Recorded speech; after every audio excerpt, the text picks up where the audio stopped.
Listen, can you hear it? The distant rumble of thousands of armored feet marching in unison, the metallic ring of swords being drawn, the deep-throated war cries echoing across valleys that have long since fallen silent. These are the sounds that built our world, not just the quiet ideas debated in marble halls, but the brutal, earth-shaking moments where empires were forged and broken in a single afternoon. This is where history was written not with ink but with blood and iron. We often think of the past as a slow, steady march of progress, but the truth is far more dramatic. Our modern world, the languages we speak, the borders on our maps, the very religions and philosophies we hold dear, was often decided in a few hours of unimaginable violence and breathtaking strategy under an ancient sun. What if I told you that the life you live today, the freedoms you enjoy, the very structure of the Western world, might all trace back to a handful of desperate stands, cunning ambushes, and last-minute cavalry charges that happened over 2,000 years ago? We are about to embark on a journey back through time to witness 25 of these monumental clashes. These are not just battles, they are the hinges of history, the moments where everything changed. We will stand on the hot sands of Marathon where the fate of Greek democracy hung by a thread. We will watch the cunning of Hannibal as he brings Rome to its knees at Cannae. We will witness the unbelievable last stand of 300 Spartans at Thermopylae, a sacrifice that echoed through centuries. Each of these battles didn't just decide a war, they redirected the entire river of human civilization, creating cascading effects that still ripple through our lives today. This is a story of courage, folly, genius, and luck. It is the story of how our world was made, so join me as we count down the 25 ancient battles that truly changed everything. Our journey begins not in Greece or Rome, but in the dust of ancient Canaan, at a place so steeped in conflict that its very name would become synonymous with the final apocalyptic war, Armageddon. This is Megiddo, and in the spring of 1457 BCE, a young Egyptian pharaoh named Thutmose III faced down a massive rebellion that threatened to shatter his empire before his reign had even truly begun. The Canaanite kings, led by the ruler of Kadesh, had rallied a coalition of 300 city-states. They saw a new, untested leader on the throne of Egypt and believed it was their moment to break free. They were wrong. Thutmose III was perhaps one of the greatest military geniuses the world has ever known, a strategist who would be studied for millennia. His advisors urged caution. The direct route to Megiddo was through a wide, easily traversable valley, but the rebels would be expecting that. They had their main force stationed there. There was, however, another path, the Aruna Pass, a narrow, treacherous goat trail snaking through the mountains. It was so tight that his army would be forced to march single file, completely vulnerable. If the enemy was waiting for them at the end of that pass, it would be a slaughter. It was an insane gamble, but Thutmose understood the power of the unexpected. He made a decision that would echo through military history. He chose the narrow path. For an entire day, the Egyptian army, men and horses, filed through the constricting gorge, completely exposed. Imagine the tension, the silence broken only by the clinking of armor and the anxious whispers of soldiers who knew one stray arrow could spell doom for them all. But Thutmose's gamble was about audacity itself. The enemy commanders, thinking no sane general would ever take such a risk, had left the Aruna Pass completely unguarded. As the sun rose the next morning, the entire Egyptian army emerged from the pass, not in front of the Canaanite forces, but directly behind their lines. They had achieved the ultimate tactical surprise. The rebel coalition was completely unprepared, their armies still camped and their leadership in disarray. The battle was less a fight and more a rout. The Canaanite forces broke and fled towards the safety of Megiddo's walls, but in their panic they left everything behind. Thutmose's disciplined troops, rather than stopping to pillage the rich spoils, followed his orders and maintained their formation, securing the field and laying a tight siege to the city. Within weeks, Megiddo fell, and with it the rebellion collapsed. The victory was so total that it didn't just win a war, it established Egyptian hegemony over the entire region for the next 500 years. But perhaps Thutmose's most enduring legacy was his meticulousness. For the first time in history, we have a detailed, reliable account of a battle, recorded by the royal scribes on the walls of the Temple of Ammon at Karnak. It details the strategy, the booty, even the exact number of enemies captured. This was more than just boasting. It was the birth of military history and a strategic playbook that would inspire commanders from Alexander the Great to Napoleon. Thutmose III didn't just win a battle, he invented the art of war as we know it. Yet the story of Kadesh would not be complete without its most surprising epilogue. Both empires, exhausted by the immense cost and realizing that neither could truly vanquish the other, did something unprecedented. Over a decade after the battle, Ramesses II and the new Hittite king, Hattusili III, negotiated a formal peace treaty. Carved in silver and written in both Egyptian and Akkadian, this document is a stunning relic of pragmatism. It contains mutual defense pledges, promises of extradition for political refugees, and most remarkably, a clause that effectively said, "What's yours is yours and what's mine is mine." They agreed to respect each other's borders and live in peace and brotherhood. A copy of this very treaty, often called the Treaty of Kadesh, is displayed prominently at the United Nations headquarters in New York, a powerful testament to the fact that even in an age defined by imperial ambition and the clash of arms, the first steps toward diplomacy and lasting peace could emerge from the fog of war. It is a legacy far greater than any monument to a pharaoh's pride. But if Kadesh showed us the surprising birth of diplomacy, our next encounter reveals the raw, defiant power of the human spirit in the face of certain annihilation. We now travel from the chariot-filled plains of Syria to a narrow, rocky pass on the east coast of Greece, a place known as the Hot Gates Thermopylae. The year is 480 BCE, and the superpower of the age, the Persian Empire under its god King Xerxes, is on the march. His force is ancient history's version of a tsunami. Modern estimates suggest perhaps 200,000 soldiers and a colossal fleet, a number so vast the Greek historian Herodotus claimed they drank entire rivers dry. Their goal was nothing less than the complete subjugation of Greece. Standing between this behemoth and the freedom of the Greek world was a coalition force led by the Spartan king Leonidas. His personal guard consisted of 300 of Sparta's finest hoplites, but they were not truly alone. He was joined by several thousand other Greeks from various city-states, a crucial detail often lost in the popular legend. Their strategy was not to win a war in a single day, but to use the geography itself as a weapon. The pass at Thermopylae was so narrow that perhaps only a dozen men could stand shoulder to shoulder. This brilliant tactical choice effectively neutralized the overwhelming Persian numerical advantage. For 2 full days, Leonidas and his men held the line. They fought with a discipline the Persians had never encountered. The Greek phalanx, a wall of interlocking bronze shields and long thrusting spears, was an immovable object in that tight space.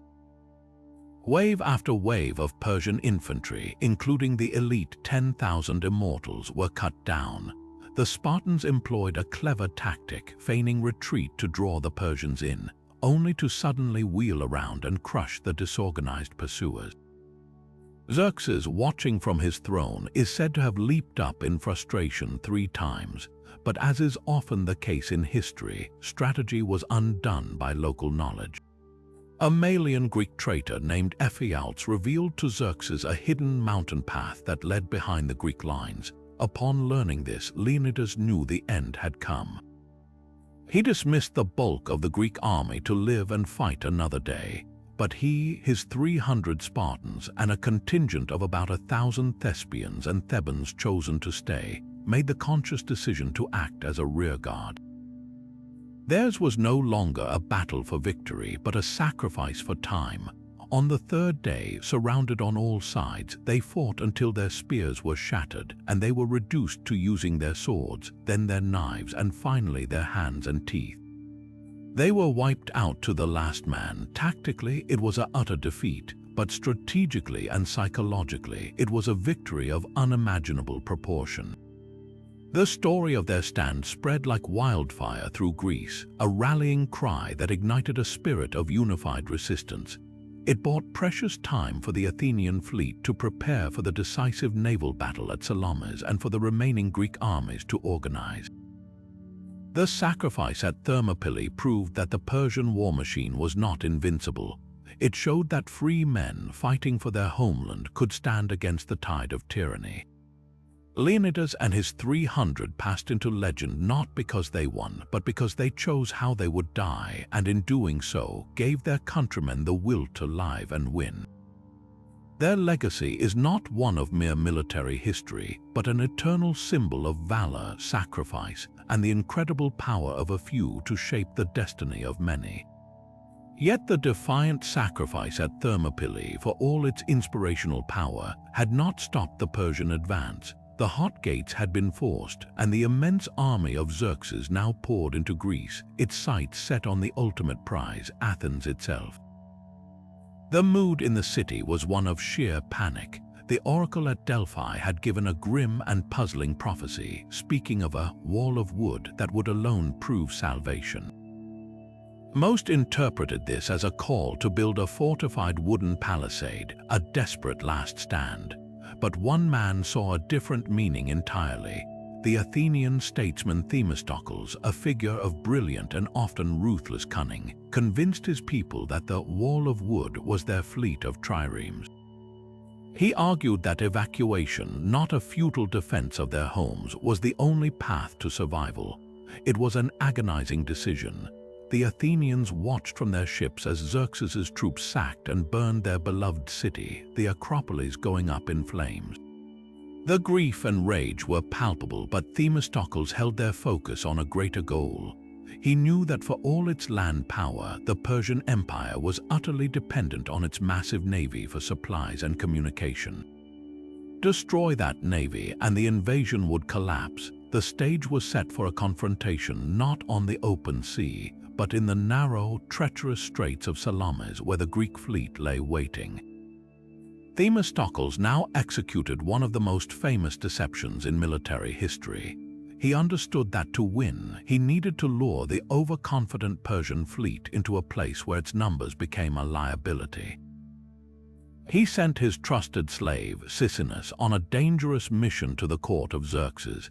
Sisinus delivered a message crafted to prey on the Persian king's ego. Themistocles, he claimed, was secretly sympathetic to the Persian cause and reported that the Greek alliance was fracturing. The various city-states were in disarray and planned to slip away under cover of darkness. If Xerxes acted quickly, he could block the exits and trap the entire Greek navy, winning the war in a single stroke. Xerxes, dazzled by the prospect of a complete and easy victory, took the bait entirely. He ordered his vast armada of perhaps 600 ships to move immediately under cover of night to seal off both ends of the straits. This was a catastrophic mistake. His Egyptian allies were sent to block the western exit, while the main fleet positioned itself at the eastern entrance. The crews, having been at their oars all night, were exhausted before the battle even began. As dawn broke on that fateful day, the Persians found the Greek triremes not fleeing, but arrayed in a battle line facing them. The geography was a death trap. The straits were so narrow that the Persian ships, with their inexperienced and tired rowers, could not maintain formation or bring their superior numbers to bear. They became a tangled, chaotic mass, their hulls and oars crashing into one another. The heavier, sturdier Greek triremes, manned by citizens who knew these waters intimately, maneuvered with devastating precision. They used their bronze-clad rams to punch holes in the sides of the cumbersome enemy vessels. As the Persians struggled to extricate themselves, the Greeks employed a devastating tactic known as the deeplis, rowing at speed through gaps in the enemy line, shearing off banks of oars, and then wheeling about to ram the immobilized ships from the side or rear. The sea grew thick with the wreckage of Persian ships and the desperate struggles of their crews. From his golden throne atop a nearby hill, Xerxes watched in horror as his grand invasion force was systematically dismantled before his eyes. The defeat was absolute. A significant portion of his navy was sent to the bottom, and with it, any hope of sustaining his massive army in Greece. The victory at Salamis did far more than just sink ships. It fundamentally altered the balance of power. Xerxes, fearing the Greeks would now sail to the Hellespont and destroy the pontoon bridges he needed for retreat, fled back to Asia in haste, leaving his general Mardonius to face the final reckoning at the Battle of Plataea the following year. But the war was truly won at sea. Salamis secured the survival of Greek independence, and with it, the embryonic ideas of democracy and civic freedom that were taking root in Athens. In the decades that followed, freed from the existential Persian threat and united under Athenian leadership in the Delian League, the city entered its legendary Golden Age. The confidence and wealth generated by its naval supremacy funded an unprecedented explosion of art, architecture, drama, and philosophy. The Parthenon was built, Socrates questioned in the Agora, and Aeschylus wrote his plays, a cultural flourishing that literally defined Western civilization for centuries to come.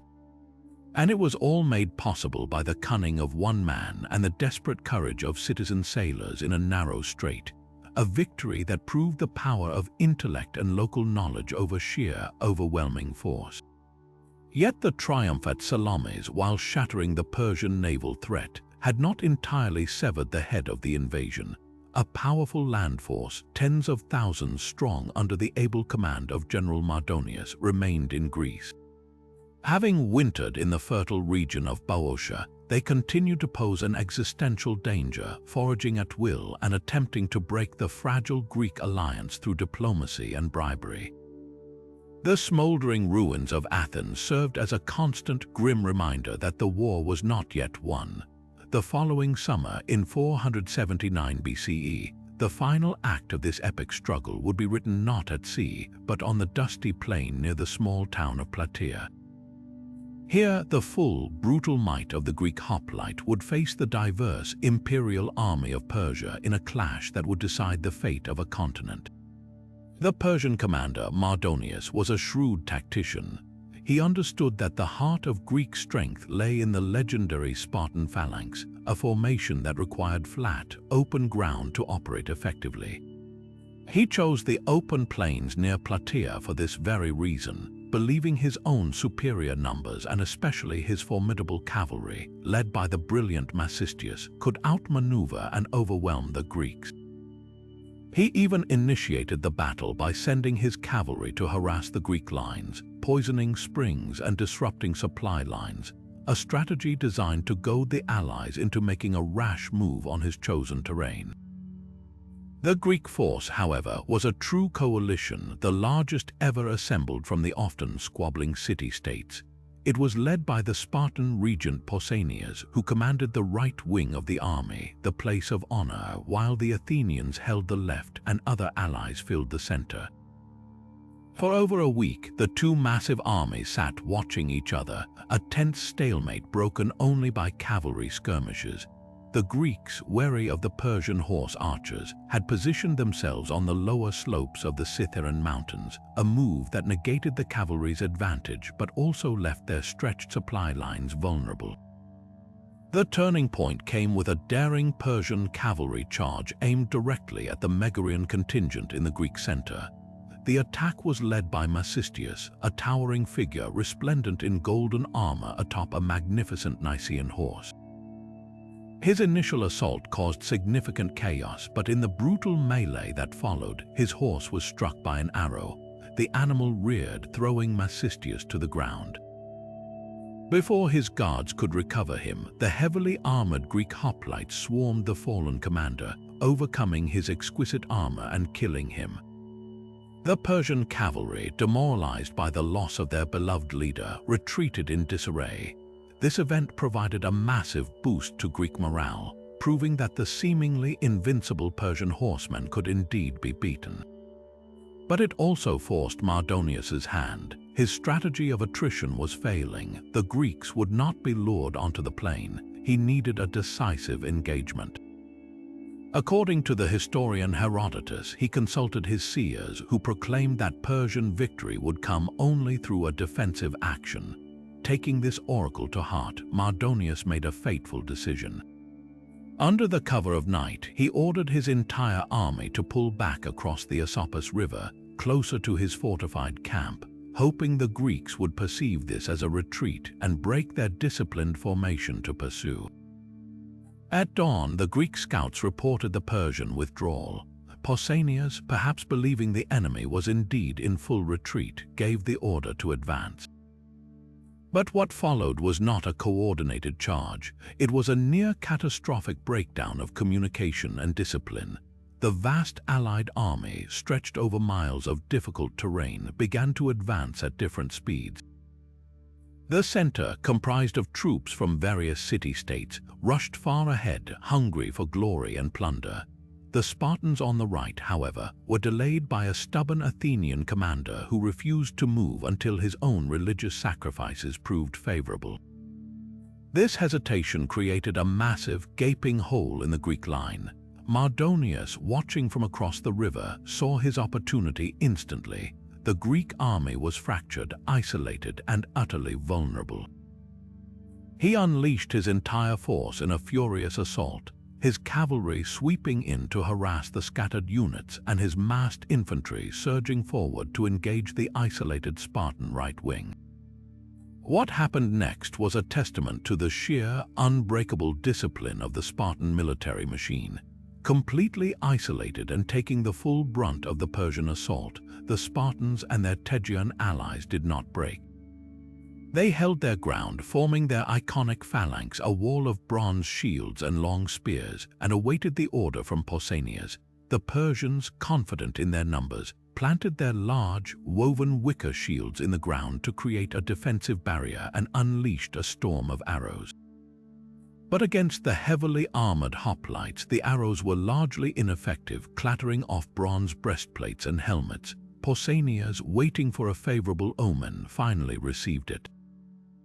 He gave the command, and the Spartan phalanx began its advance. It was not a wild run, but a slow, terrifying, and inexorable march. The earth shook under the synchronized tread of thousands of men moving as one armored beast.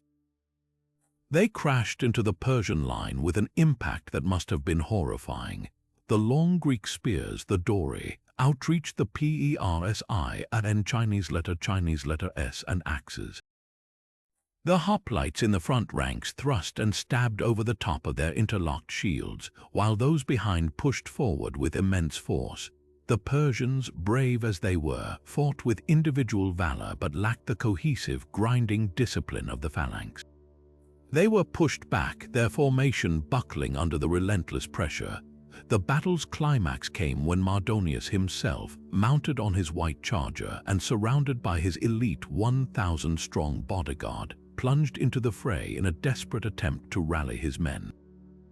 It was here that the chaos of close-quarters combat decided the fate of empires.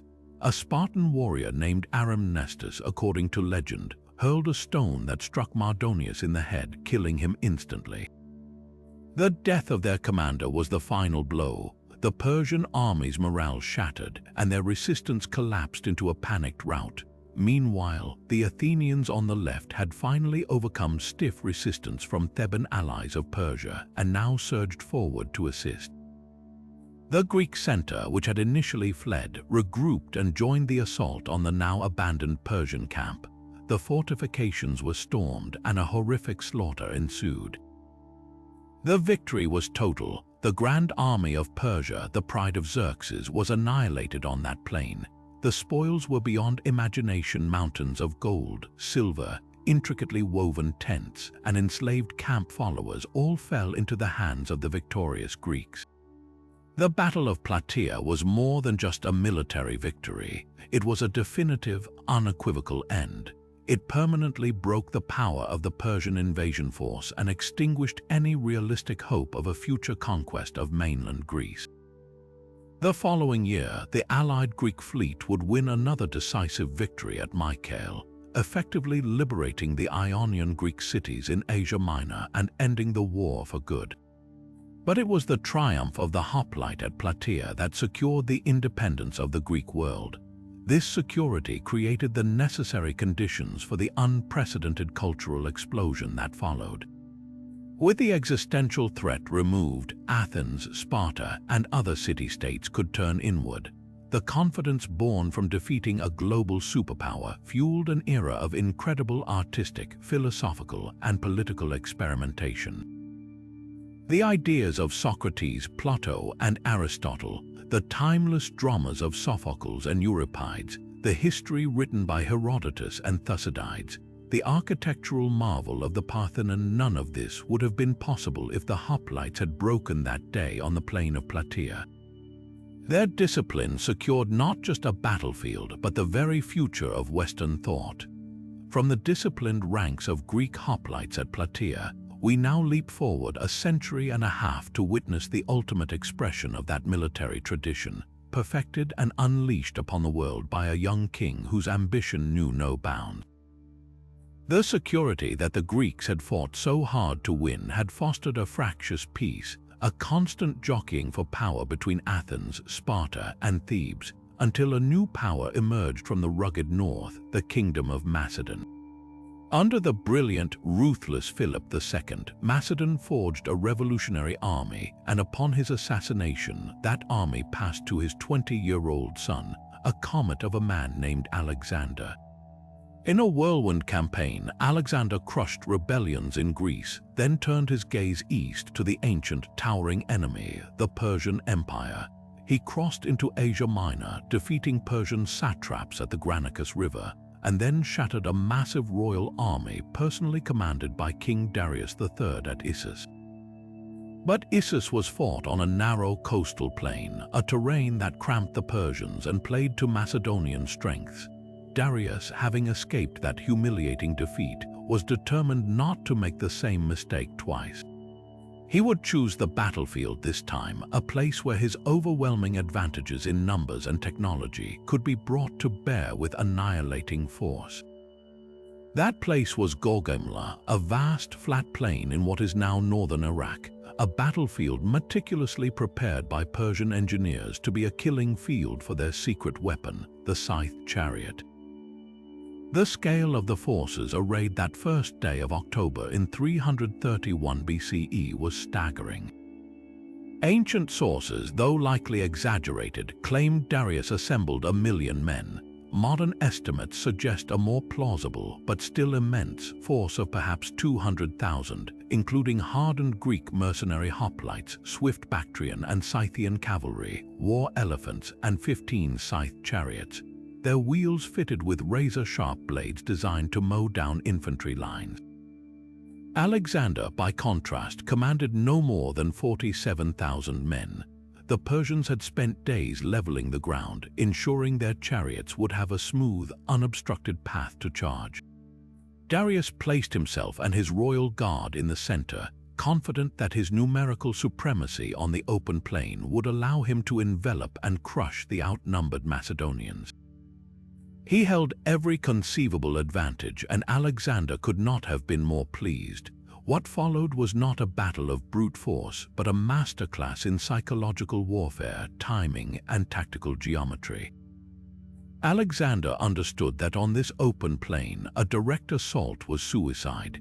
Instead, he advanced his entire line in an oblique order, marching diagonally across the field towards the left. This seemingly simple maneuver was a work of genius. It accomplished two things simultaneously. It prevented his smaller army from being outflanked too quickly, and it forced Darius to commit his troops prematurely. As the Persian left wing extended to match the Macedonian right, a gap began to inevitably open in the center of the Persian line. Darius, growing anxious at Alexander's slow, deliberate drift, ordered his chariots and his left-wing cavalry to attack. This was the moment Alexander had been waiting for. The feared scythe chariots charged forward, but Alexander's men were prepared. Specially trained light infantry units parted their ranks, letting the chariots pass through harmless lanes where they were then dispatched by rear units. The main charge of the Persian cavalry on the left was met with fierce resistance by Alexander's general, Parmenion, who held the Macedonian left wing, bending but not breaking under the intense pressure. Meanwhile, on the right, Alexander watched the gap in the Persian center widen. He then formed his companion cavalry and the elite hypaspists into a massive, sharpened wedge. Like a surgeon's scalpel, this wedge drove directly into the heart of the vulnerability Darius had inadvertently created. Alexander wasn't aiming for a unit, he was aiming for a man. He led a thunderous cavalry charge straight for the Persian emperor himself. The royal guard fought desperately, but the shock and ferocity of the assault were overwhelming. Darius, seeing the terrifying figure of Alexander cutting through his protectors, his chariot driver slain beside him, did what he had done at Issus.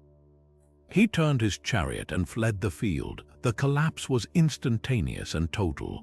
The nerve center of the entire Persian army was gone. The will to fight evaporated with the sight of their fleeing king. What began as an orderly retreat rapidly dissolved into a panicked rout as the news spread. The mighty Persian center disintegrated, and Alexander, rather than pursuing Darius immediately, demonstrated his supreme tactical awareness. He wheeled his cavalry to the left and slammed into the rear of the Persian right wing that was still engaged with Parmenion, effectively winning both halves of the battle in one stunning maneuver. The victory was so complete that the Achaemenid Persian Empire, an institution that had ruled a vast swath of the known world for over 200 years, ceased to function as a coherent power in a single afternoon. The fallout from Gaugamela was nothing short of world historic. Alexander marched unopposed into the Persian capitals of Babylon, Susa, and Persepolis, seizing treasures so vast they distorted the Mediterranean economy. The defeat shattered the prestige of the Achaemenid dynasty, and within a few months Darius was murdered by his own satraps, leaving Alexander the undisputed ruler of Asia. But Alexander's ambition was not merely conquest, it was fusion. His policy of integrating Persian customs, appointing Persian officials, and encouraging his soldiers to marry Persian women began the profound process of Hellenization, the spread of Greek language, art, architecture, and ideas across the East. This created the Hellenistic world, a cosmopolitan blend of Greek and Eastern culture that would form the bedrock upon which the Roman Empire and later the rise of Christianity would be built. The world was effectively unified under a single cultural sphere for the first time, and it all hinged on the precise, devastating charge of a young king on a dusty Iraqi plain, a charge that truly changed the course of human civilization. Alexander's victory at Gaugamela had shattered an empire and made him the master of Persia, but for a man whose ambition was as limitless as the horizon, there was always another frontier. After securing his vast new domains, his gaze turned further east to the ends of the known world, to India. Ancient Greek geographers believed India was a relatively small peninsula. Conquering it would, in Alexander's mind, complete his domination of the entire inhabited earth. But what awaited him there was not just another kingdom to be folded into his empire. It was a formidable opponent, a climate of torrential rains, and a weapon his veterans had never faced on such a scale, the war elephant. His journey east would culminate in his last and perhaps most tactically masterful great battle, fought not against a fleeing emperor, but against a proud king who would not yield, Porus, ruler of the Paurava kingdom in the Punjab. By the spring of 326 BCE, Alexander's army was a shadow of the force that had left Macedonia years before.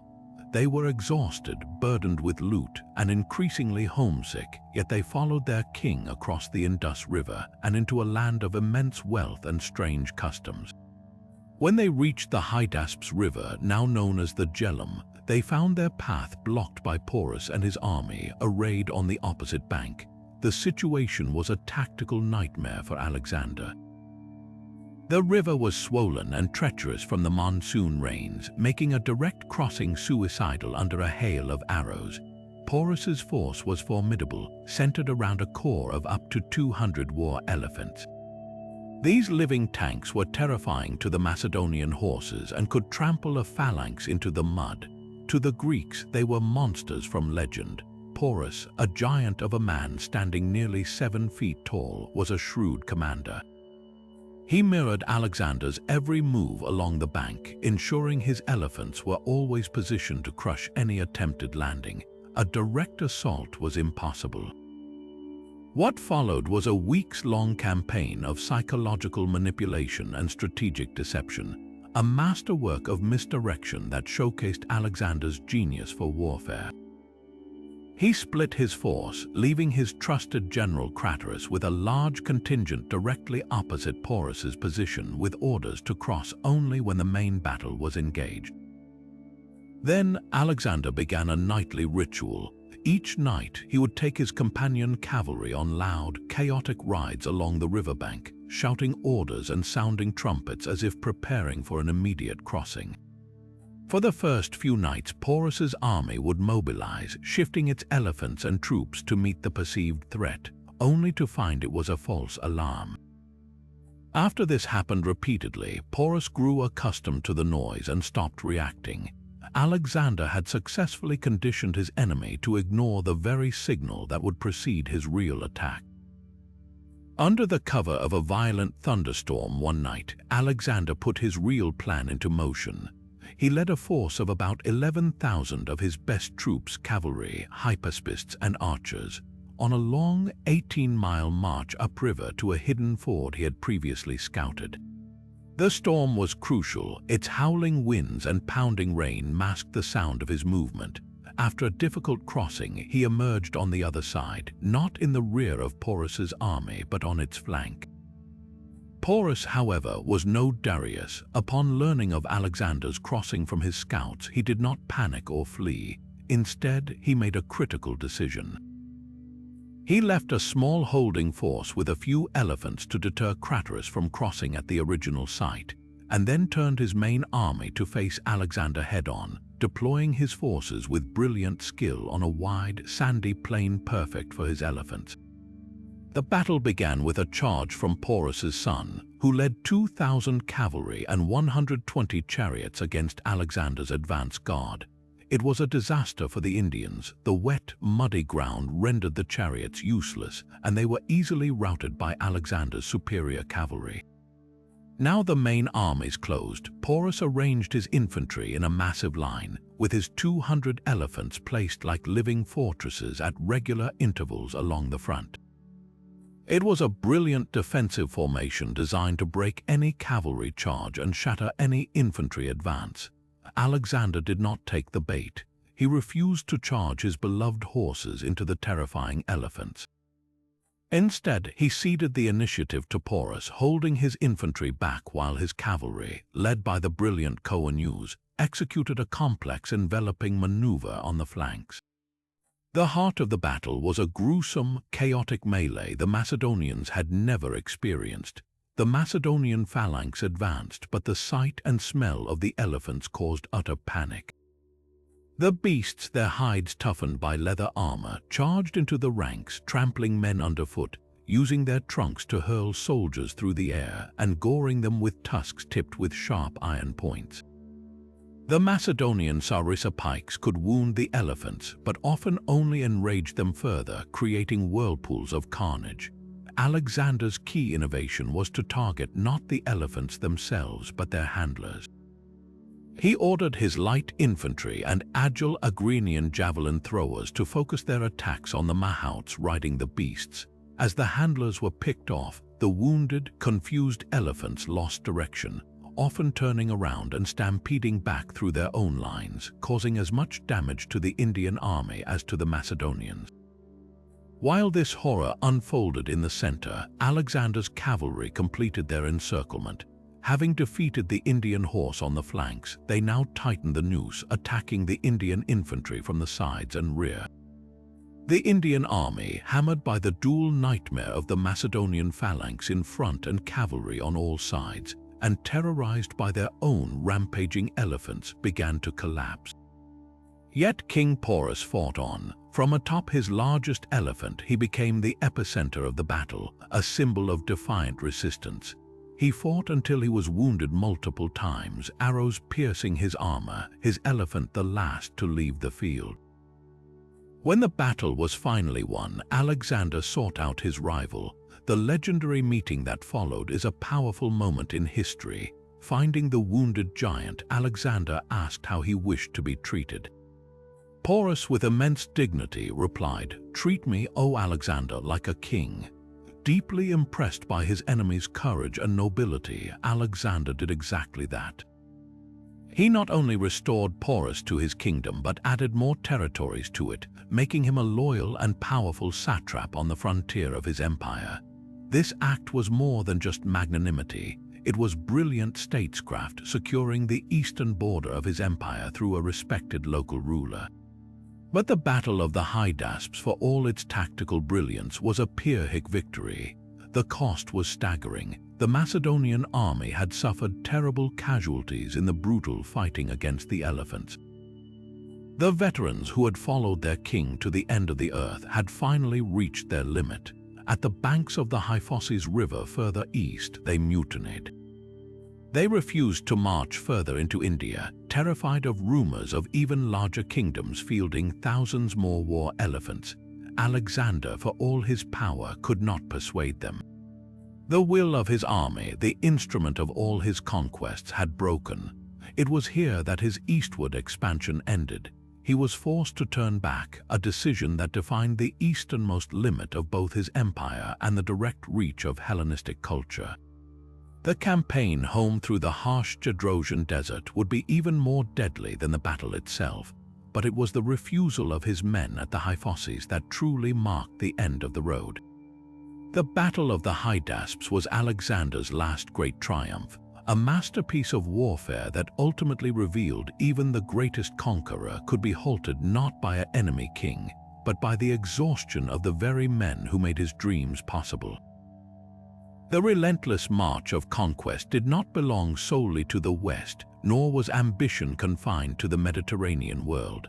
As Alexander's successors fought over the fragments of his empire, a drama of even greater scale and consequence was reaching its climax on the other side of the globe, in the war-torn lands of ancient China.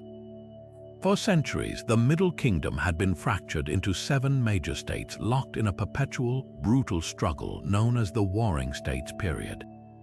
It was an age of constant warfare, but also of incredible philosophical and technological innovation, a crucible where the very idea of China was being forged. And by the middle of the 3rd century BCE, one state had begun to eclipse all others through a chilling combination of ruthless legalist policies and unmatched military efficiency, the state of Qin. Their ultimate prize was the fertile plains of the state of Zhao, and the clash that would decide the fate of a civilization was set to unfold at a place called Changping. The conflict began, as such things often do, over a seemingly minor territorial dispute. Qin laid claim to a region of land that was nominally under Zhao control. What started as a border skirmish quickly escalated into a total war for survival. The king of Zhao, realizing the existential threat, sent his most celebrated general, Lian Po, to defend the critical pass that led to the Zhao heartland. Lian Po was a veteran, a cautious and brilliant defensive strategist. He understood that to meet the formidable Qin army in open battle was to invite disaster. Instead, he constructed a massive series of fortified lines across the valley and mountain passes, creating an impregnable defensive network. For 3 long years, he repelled every Qin assault, refusing to be drawn out. He knew time was his greatest ally. The Qin army, operating deep in enemy territory with long supply lines, would eventually exhaust itself. It was a strategy of attrition, and it was working. Frustrated by the stalemate, the Qin regime resorted to one of history's most effective weapons: misinformation. Spies were sent into the Zhao capital to spread a simple, poisonous rumor. They whispered that the esteemed General Lian Po was a coward, too old and timid to actually fight, and that he was on the verge of surrendering. The only general the mighty Qin army truly feared, the spies claimed, was the young, dashing, and aggressive Zhao Qiuo. The king of Zhao, anxious for a decisive victory and swayed by the court gossip, took the bait completely. He dismissed the prudent Lian Po and appointed Zhao Qiuo to overall command. Zhao Qiuo was the son of another legendary general, and he was eager to step out of his father's shadow and claim a glorious, swift victory. He arrived at the front with reinforcements and immediately reversed Lian Po's strategy, ordering a full-scale offensive to drive the Qin invaders from Zhao soil. What Zhao Qiuo did not know was that he was walking directly into a trap meticulously prepared by the Qin commander, a man whose name would become synonymous with ruthless military genius, Bai Kai. Upon learning of the command change, the Qin leadership had secretly replaced their own general with Bai Kai, a master of annihilation who understood that the true objective was not to win a field, but to obliterate an enemy's entire capacity to wage war. As Zhao Qiuo pushed his forces forward, Bai Kai ordered a feigned retreat. The Qin forces fell back, appearing disorganized and beaten, luring the triumphant Zhao army ever deeper into the rugged terrain. Then the trap snapped shut. Bai Kai had secretly positioned 25,000 light cavalry to swoop behind the Zhao advance and cut off their retreat. Another 5,000 crack troops seized a narrow pass behind them, blocking their supply lines completely. In a matter of days, Zhao Qiuo and his entire army of over 400,000 men were completely surrounded, trapped in a desolate valley with no escape and no food. The siege that followed was a slow-motion nightmare. For 46 days, the Zhao army endured starvation, disease, and constant harassment. They attempted desperate breakout assaults, but the Qin lines held firm. Eventually, all discipline and hope collapsed. The Zhao soldiers resorted to killing and eating their own horses, and then, unthinkably, their own dead. General Zhao Qiuo, realizing the horrific extent of his failure, led a final, suicidal charge in an attempt to break the encirclement and was killed instantly by a storm of Qin arrows. With their commander dead and their situation utterly hopeless, the remnants of the once proud Zhao army surrendered to Bai Kai. He now faced an unimaginable logistical problem. What does one do with 400,000 prisoners of war? To feed them would be impossible, to drain his own army's resources and risk a revolt. To release them would be to simply allow a rebuilt Zhao army to fight another day. In cold, brutal calculus, Bai Kai saw only one solution that would achieve Qin's strategic goal of total victory. He gave the order. The surrendered soldiers were disarmed, divided into groups, and systematically buried alive in massive trenches. The ancient historian Sima Qian records that over 400,000 men were executed in this fashion, their bodies forming a grim foundation for the future Qin Empire. Only 240 of the very youngest soldiers were spared and sent back to Zhao to spread the tale of Qin's utter ruthlessness, a psychological weapon designed to shatter the will of every other state in China. The Battle of Changping was not merely a defeat, it was a demographic and cultural cataclysm for the state of Zhao. An entire generation of its young men was wiped from the earth. The state was left defenseless, hollowed out, and consumed by a grief so profound it resonated through the centuries. For the state of Qin, this horrific victory removed the last major obstacle to its domination. One by one, the other warring states, crippled by fear and unable to match Qin's military machine, were conquered and absorbed. Just 4 decades after the massacre at Changping, the King of Qin would complete the unification of China, declaring himself Qin Shi Huang, the first emperor. His legacy, the standardization of language, currency, and law, the beginnings of the Great Wall, and his own silent terracotta army guarding his tomb, was built directly upon the bones of the 400,000 slain at Changping. The battle stands as a terrifying testament to the concept of total war, a stark reminder that the price of unity is sometimes measured in a currency of unimaginable suffering, and that the birth of an empire can be as brutal as it is momentous. Yet the brutal calculus of total war demonstrated at Changping, where victory was measured in the annihilation of an entire army, finds a chilling parallel in the West just over a century later on a sun-scorched Italian plain. Here, a military commander would execute a tactical masterpiece so perfect, so devastatingly complete, that it would become the yardstick against which all future battles of encirclement are measured. After the transcendent genius of Alexander, we now witness the brutal artistry of Hannibal Barca, a commander who brought Rome to the very brink of destruction with his victory at Cannae. Following his legendary crossing of the Alps, Hannibal had already handed Rome 2 shocking defeats at the Trebia and Lake Trasimene. Yet the Roman Republic, in its stubborn resolve, refused to negotiate. Consuls Gaius Terentius Varro and Lucius Aemilius Paulus were given command of a new, massive army, the largest Rome had ever fielded, with ancient sources claiming 86,000 men.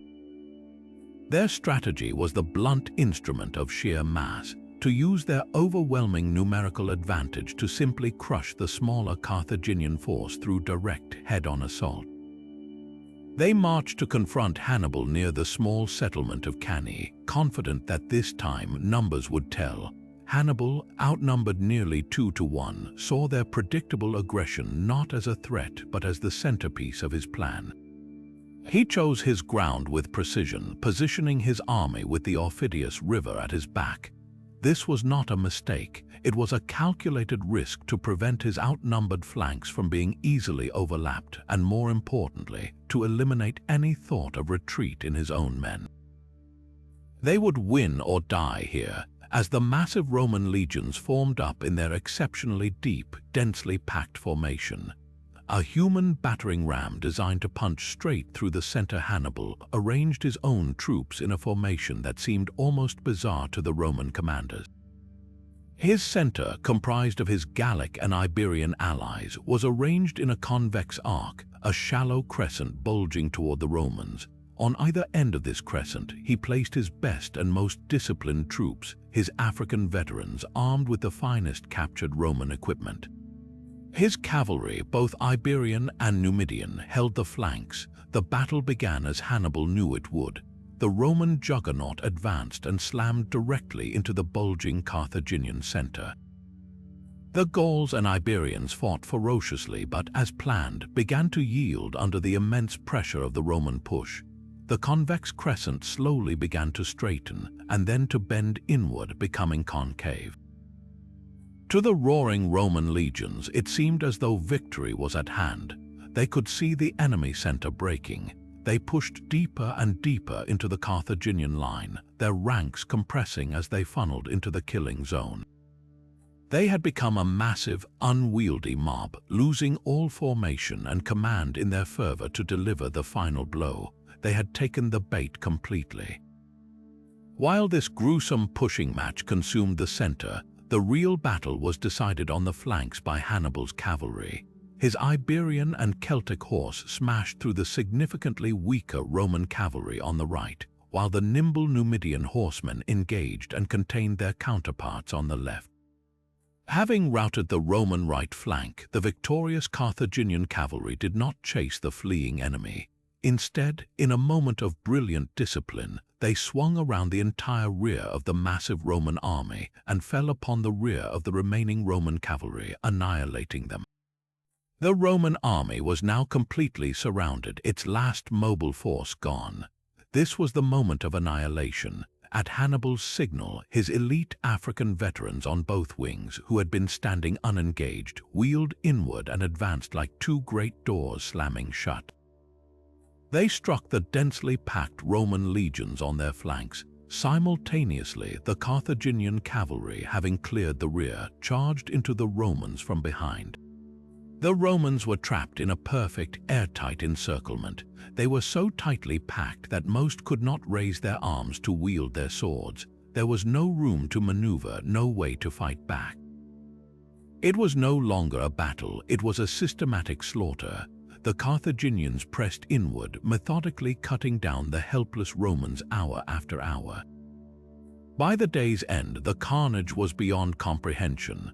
Of the 86,000 Romans, an estimated 70,000 were killed, including the consul Paulus and a significant portion of the Roman Senate and ruling class. It was the single worst defeat in Roman history, a loss of life so staggering it is almost impossible to fathom. The psychological shockwave that rippled back to Rome was one of pure, unadulterated terror. For the first time, the Republic truly believed it could fall, and yet Rome did not fall. The great paradox of Cannae is that this ultimate victory contained the seeds of Hannibal's ultimate defeat. His army, though brilliant, was too small and too exhausted to immediately march on Rome itself, a city with formidable walls and a panicked but still large population ready to defend it. More crucially, the very scale of the disaster forged a new, terrifying resolve in the Roman character. They refused to surrender even with Hannibal at their doorstep. Instead, they adapted. They adopted the Fabian strategy, named after the dictator Quintus Fabius Maximus, who understood that you could not defeat Hannibal in pitched battle. Instead, he waged a war of attrition, shadowing the Carthaginian army, harassing its supply lines and refusing to engage in another grand confrontation. This strategy, though unpopular at first, bought Rome the time it needed to rebuild its armies and eventually take the fight to Carthage itself in Spain and Africa. The resilience shown after Cannae became the defining feature of the Roman Republic, a lesson in stubbornness that would underpin its future dominance for centuries. Hannibal won the battle, but in forcing Rome to evolve, he ultimately lost the war. But the legendary resilience forged in the ashes of Cannae would not be content with merely surviving. Over a decade later, that resilience had a new face and a new strategy. While Hannibal remained undefeated in Italy, a young Roman commander named Publius Cornelius Scipio was engineering a stunning reversal of fortune. Rather than facing Hannibal directly on his chosen ground, Scipio took the war to the enemy, launching a daring invasion of Carthage's homeland in North Africa. His brilliant campaigns there forced the Carthaginian Senate, in a panic, to recall their great general from Italy to defend the city itself. After 16 years of campaigning on foreign soil, Hannibal was finally coming home, not in triumph, but to meet a Roman army that had been built in his own image. The stage was set for an epic, almost poetic conclusion. The master would now face his greatest student. The two titans met on a plain near Zama, a battle that would not be decided by a clever trap, but by a brutal, head-on collision of evolved tactics and sheer will. Hannibal arrived at Zama with a formidable yet hastily assembled force. Its core was his own battle-hardened veterans from Italy, the men who had stood with him since the Alpine crossing. But he also supplemented his lines with raw Carthaginian recruits and a contingent of 80 war elephants, the secret weapon he hoped would break the Roman formation. Across the field, Scipio's army was a mirror of Roman adaptability. It was a combined force of his own legions and a powerful cavalry wing provided by his Numidian ally Massinissa.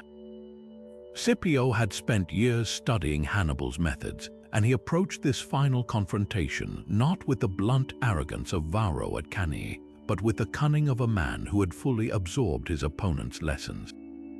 As the armies drew up their lines, the air must have been thick with a unique tension, the knowledge that this was more than a battle, it was the end of an era. The Carthaginian elephants trumpeted, a sound meant to terrify both men and horses, but Scipio was prepared. Instead of arranging his maniples in the traditional checkerboard pattern, he made a simple, brilliant adjustment. He stacked the maniples directly behind one another, creating wide, inviting lanes through the entire depth of his formation. He then filled these lanes with velites, his light skirmishers armed with javelins and horns. When the great beasts charged, the velites unleashed a deafening blast of noise, disorienting the animals while hurling their javelins into the vulnerable sides of the elephants. Confused and in pain, many of the beasts did exactly what Scipio had hoped. They bolted down the prepared channels and harmlessly out the rear of the Roman army. Others, driven mad, turned and crashed back into the Carthaginian left flank, causing chaos before they were brought down. Hannibal's opening gambit, his trump card, had been neutralized before it ever reached the main Roman line. With the elephant charge a costly failure, the battle was decided in a grueling three-act tragedy of infantry combat. The first lines to engage were the skirmishers and light infantry from both sides, who clashed and then fell back through the ranks.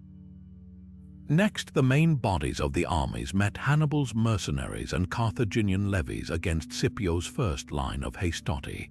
The fighting was fierce and bloody, but the superior discipline and morale of the Roman troops began to tell, and they slowly pushed the Carthaginian front line back.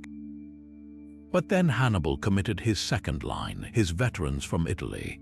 They refused to let the broken first line retreat through their ranks, leading to a horrific scene of butchery as they cut down their own fleeing men to hold their position.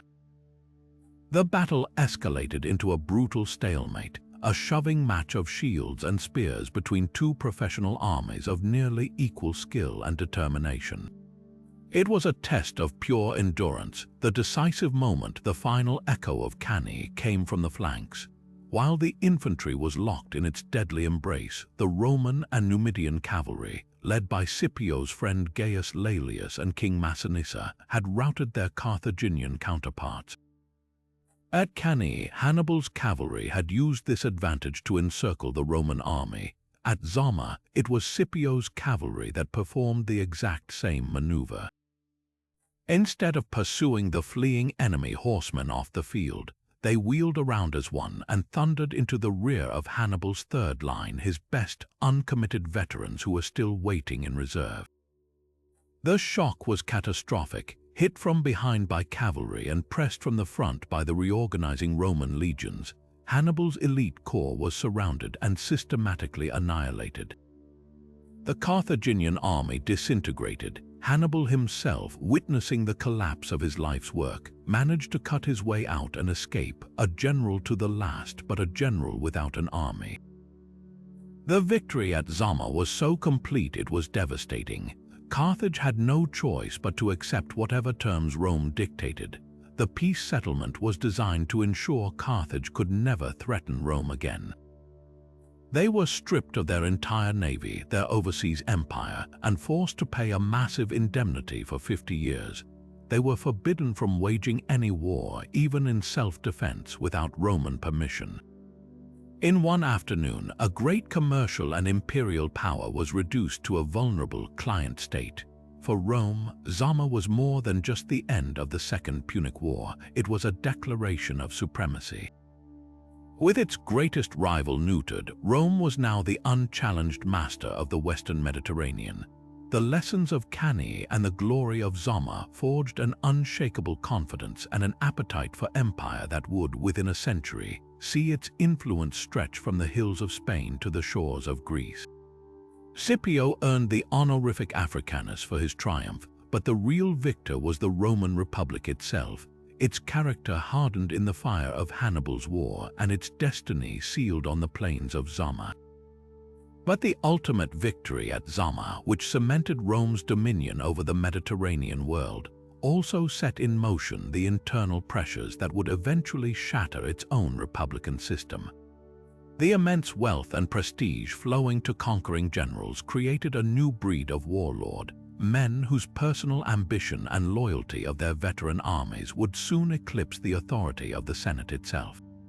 And no single event exemplifies this dangerous shift more dramatically than Julius Caesar's epic siege of Alesia, a battle that was not just the culmination of the Gallic Wars, but the direct prelude to the fall of the Roman Republic.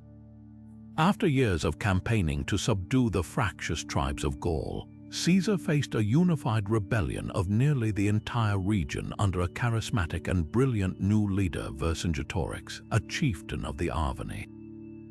Recognizing that he could not defeat the legions in open battle, Vercingetorix adopted a scorched earth strategy, burning towns and crops to deny the Romans supplies. His masterstroke was to withdraw his main force to the formidable Oppidum, or hilltop fortress of Alesia. Perched on a high plateau and protected by steep cliffs and rivers on two sides, it was considered impregnable.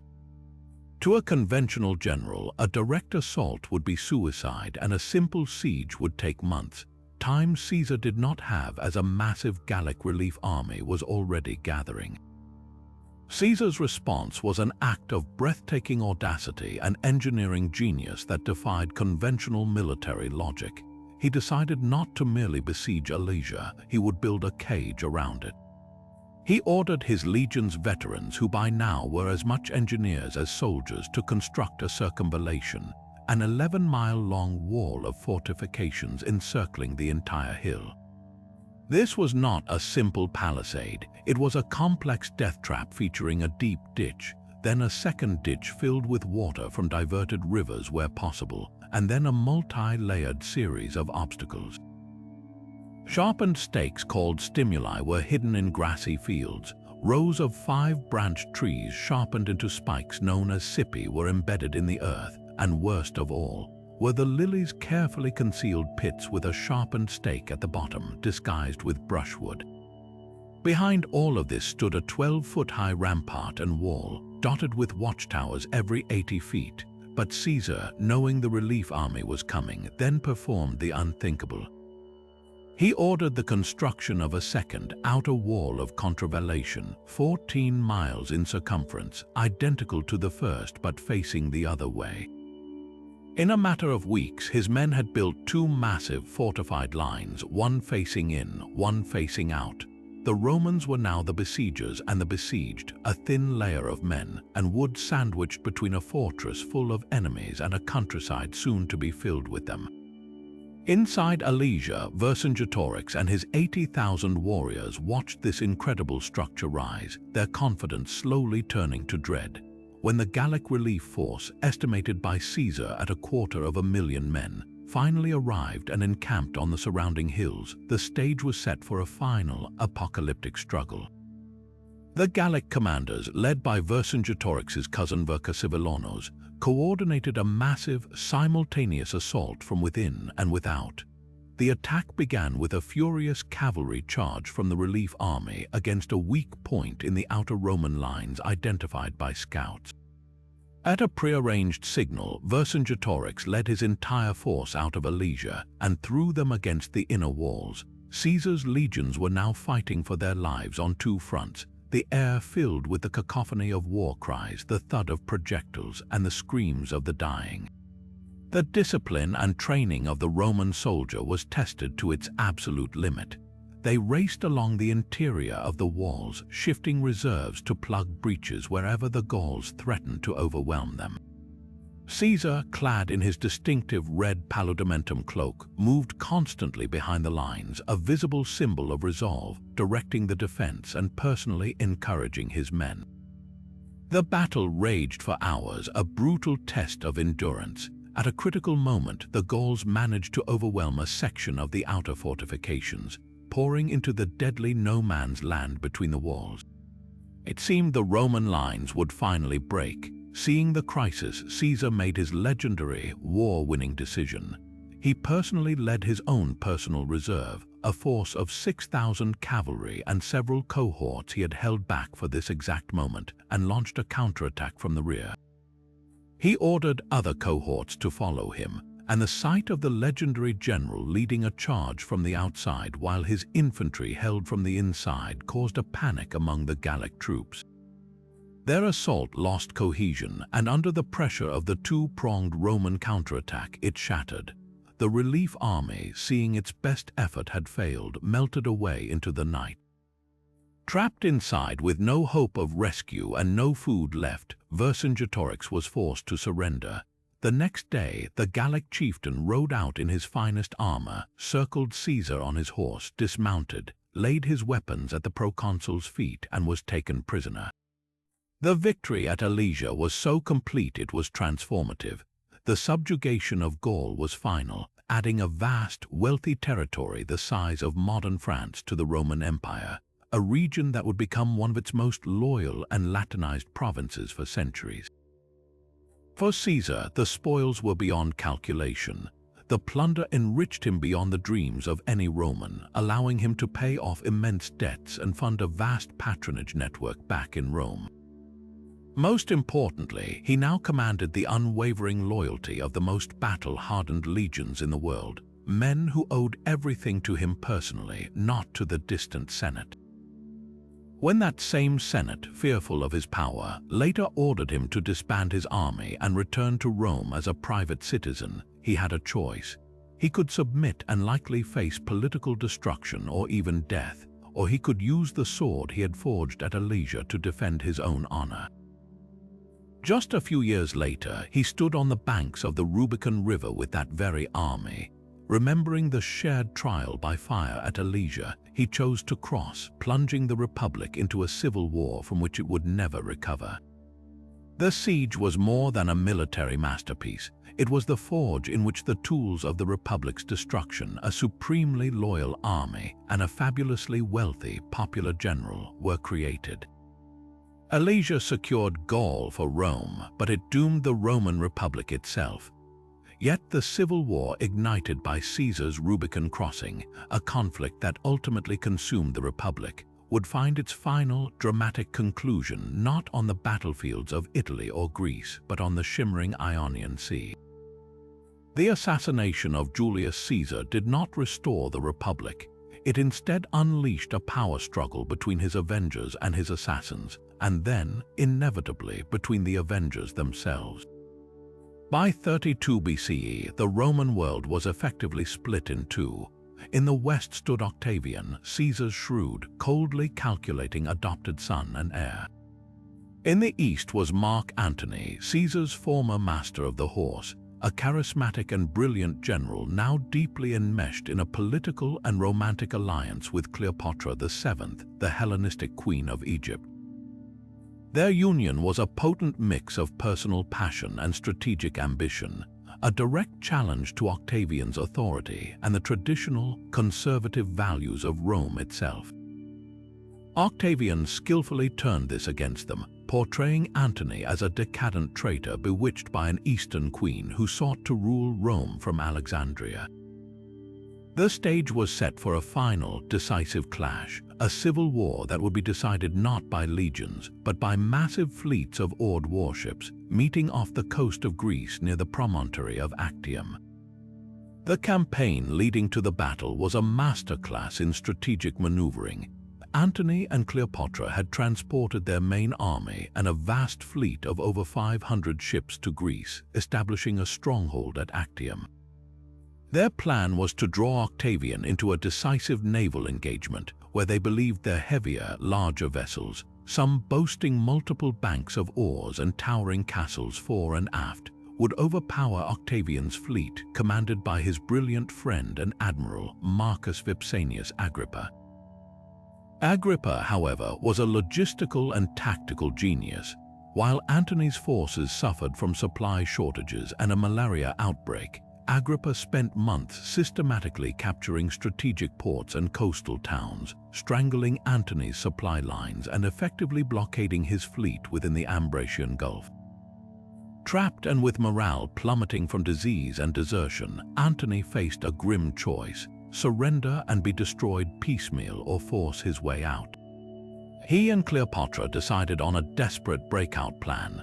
They would sacrifice most of their fleet to engage Octavian's ships, creating enough confusion for their own squadron of 60 Egyptian warships, loaded with the royal treasury, to break through to the open sea and escape to Egypt, where they could regroup and fight another day.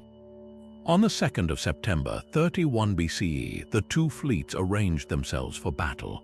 Antony's heavier ships, their great sails left in camp, moved out in a line abreast, their goal to close with Octavian's lighter Liburnians and use their greater height to board them. Agrippa, however, had no intention of fighting the battle Antony wanted. He held his line, refusing to close into the confined waters near the shore. The ensuing fight was less a grand melee and more a scattered series of brutal skirmishes. Agrippa's tactics were to use his ship's superior speed and maneuverability to avoid being boarded. They would row in, unleash a volley of incendiary missiles and stones from their catapults, and then back water quickly to avoid the response. The key weapon was the harpax, a revolutionary grapnel fired from a ballista that would embed itself in an enemy ship, allowing Agrippa's crews to then reel the heavier vessel in and board it on their own terms, or simply hold it fast while other ships attacked its vulnerable sides. For hours, the battle hung in a tense, bloody stalemate. The air was thick with the smoke of burning pitch, the screams of wounded men, and the splintering crash of oars. Then the central, controversial moment arrived. As the fighting raged in the center, a gap suddenly opened in the lines. Cleopatra's squadron, which had been held in reserve behind the fighting line, did not surge forward to reinforce the struggle. Instead, they raised their sails, a signal that they were not there to fight, and caught a sudden southerly wind, driving them straight through the heart of the battle and out into the open Mediterranean. What happened next has been debated for 2 millennia. Was this a prearranged part of the escape plan or a panicked betrayal? Antony, seeing her ships break away, abandoned his flagship, transferred to a lighter quinquereme, and fought his way through the fray to follow her. The departure of the two commanders was catastrophic for the morale of their remaining fleet. Their will to fight evaporated. Some ships attempted to raise their own sails to flee, but they were too slow and were easily captured or sunk. After a few more hours of desperate, leaderless resistance, the entire Antonian fleet surrendered. The victory at Actium was not immediately the bloody triumph often depicted. Most of the casualties came after the battle, from disease among the prisoners. But its strategic and political consequences were absolute and immediate. Antony and Cleopatra's escape to Egypt proved futile. Within a year, with Octavian's forces closing in on Alexandria and his remaining legions defecting, Antony took his own life, followed shortly by Cleopatra. Octavian, now the unchallenged master of the entire Roman world, annexed Egypt and its unimaginable wealth, making himself the richest man who had ever lived.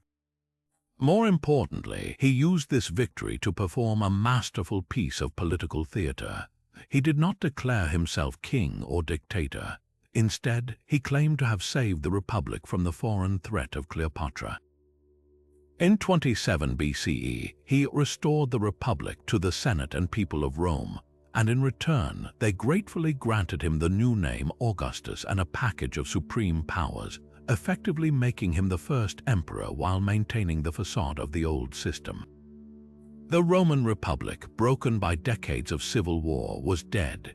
In its place stood the Roman Empire, and with it, an unprecedented 200 years of internal peace and stability known as the Pax Romana.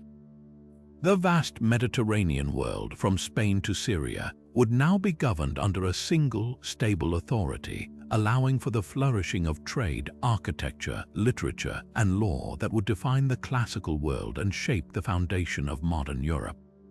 All of it flowed from that single, confused day at sea, a battle where the most decisive action was not a charge but a retreat, a moment that ended one world and quietly, decisively began another.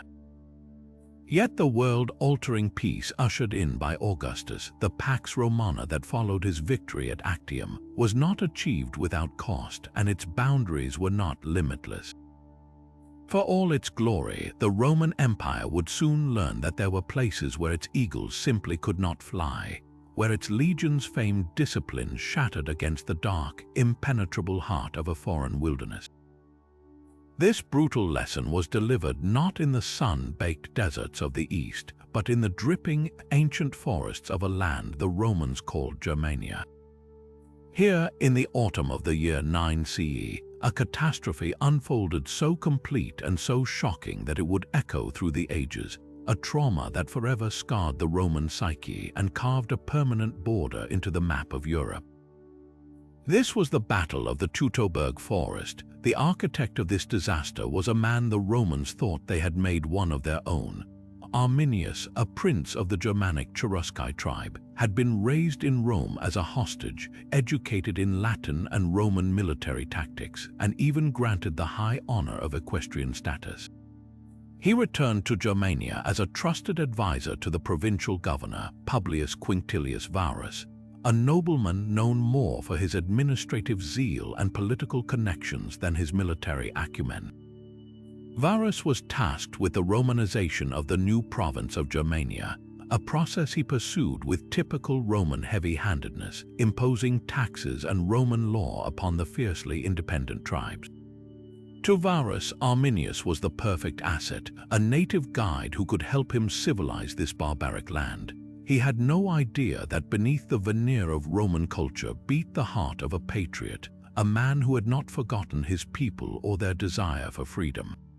As Varus prepared to move his 3 legions, the 17th, 18th, and 19th, from their summer camps to winter quarters on the Rhine, Arminius saw his opportunity.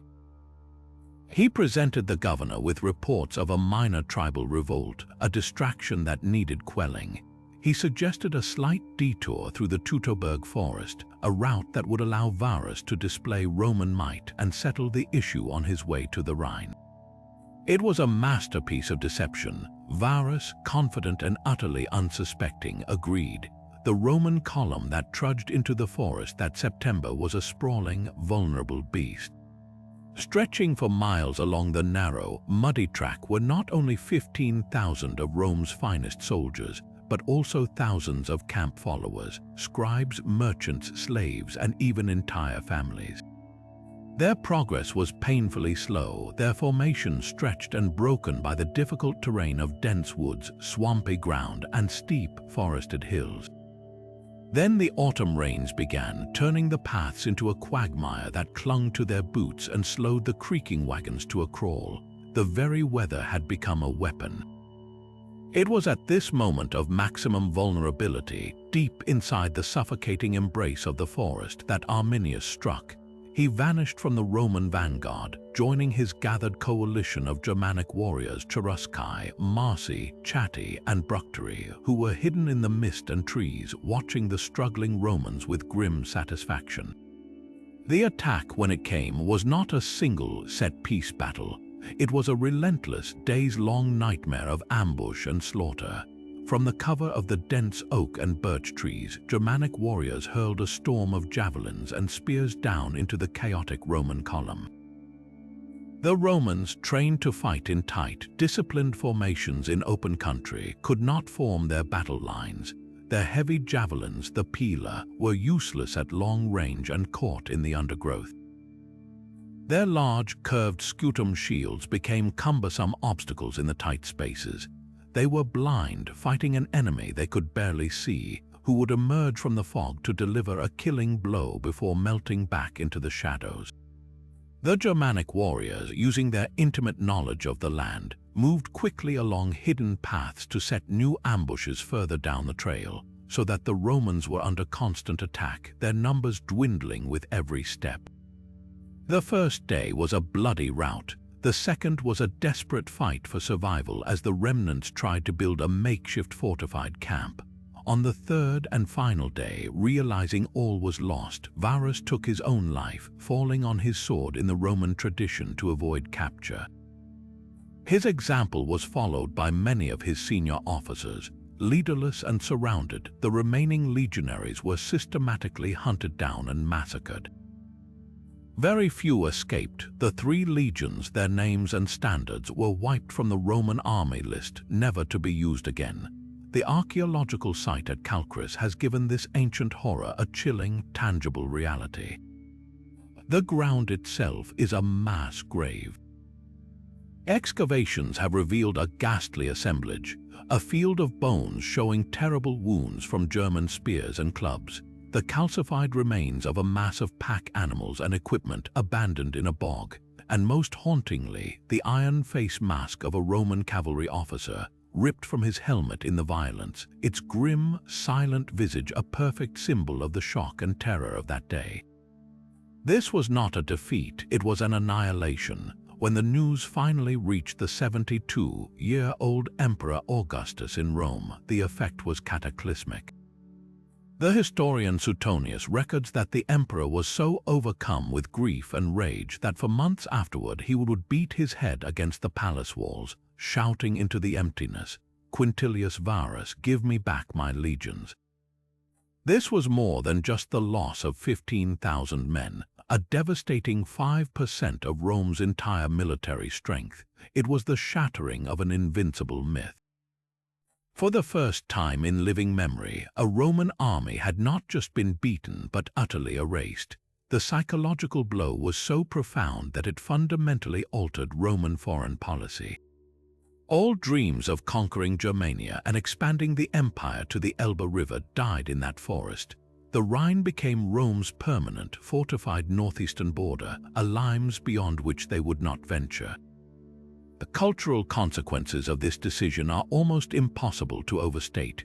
Western Europe was permanently divided. The lands to the south and west of the Rhine were gradually Romanized, their languages evolving into the Romance family of French, Spanish, and Italian.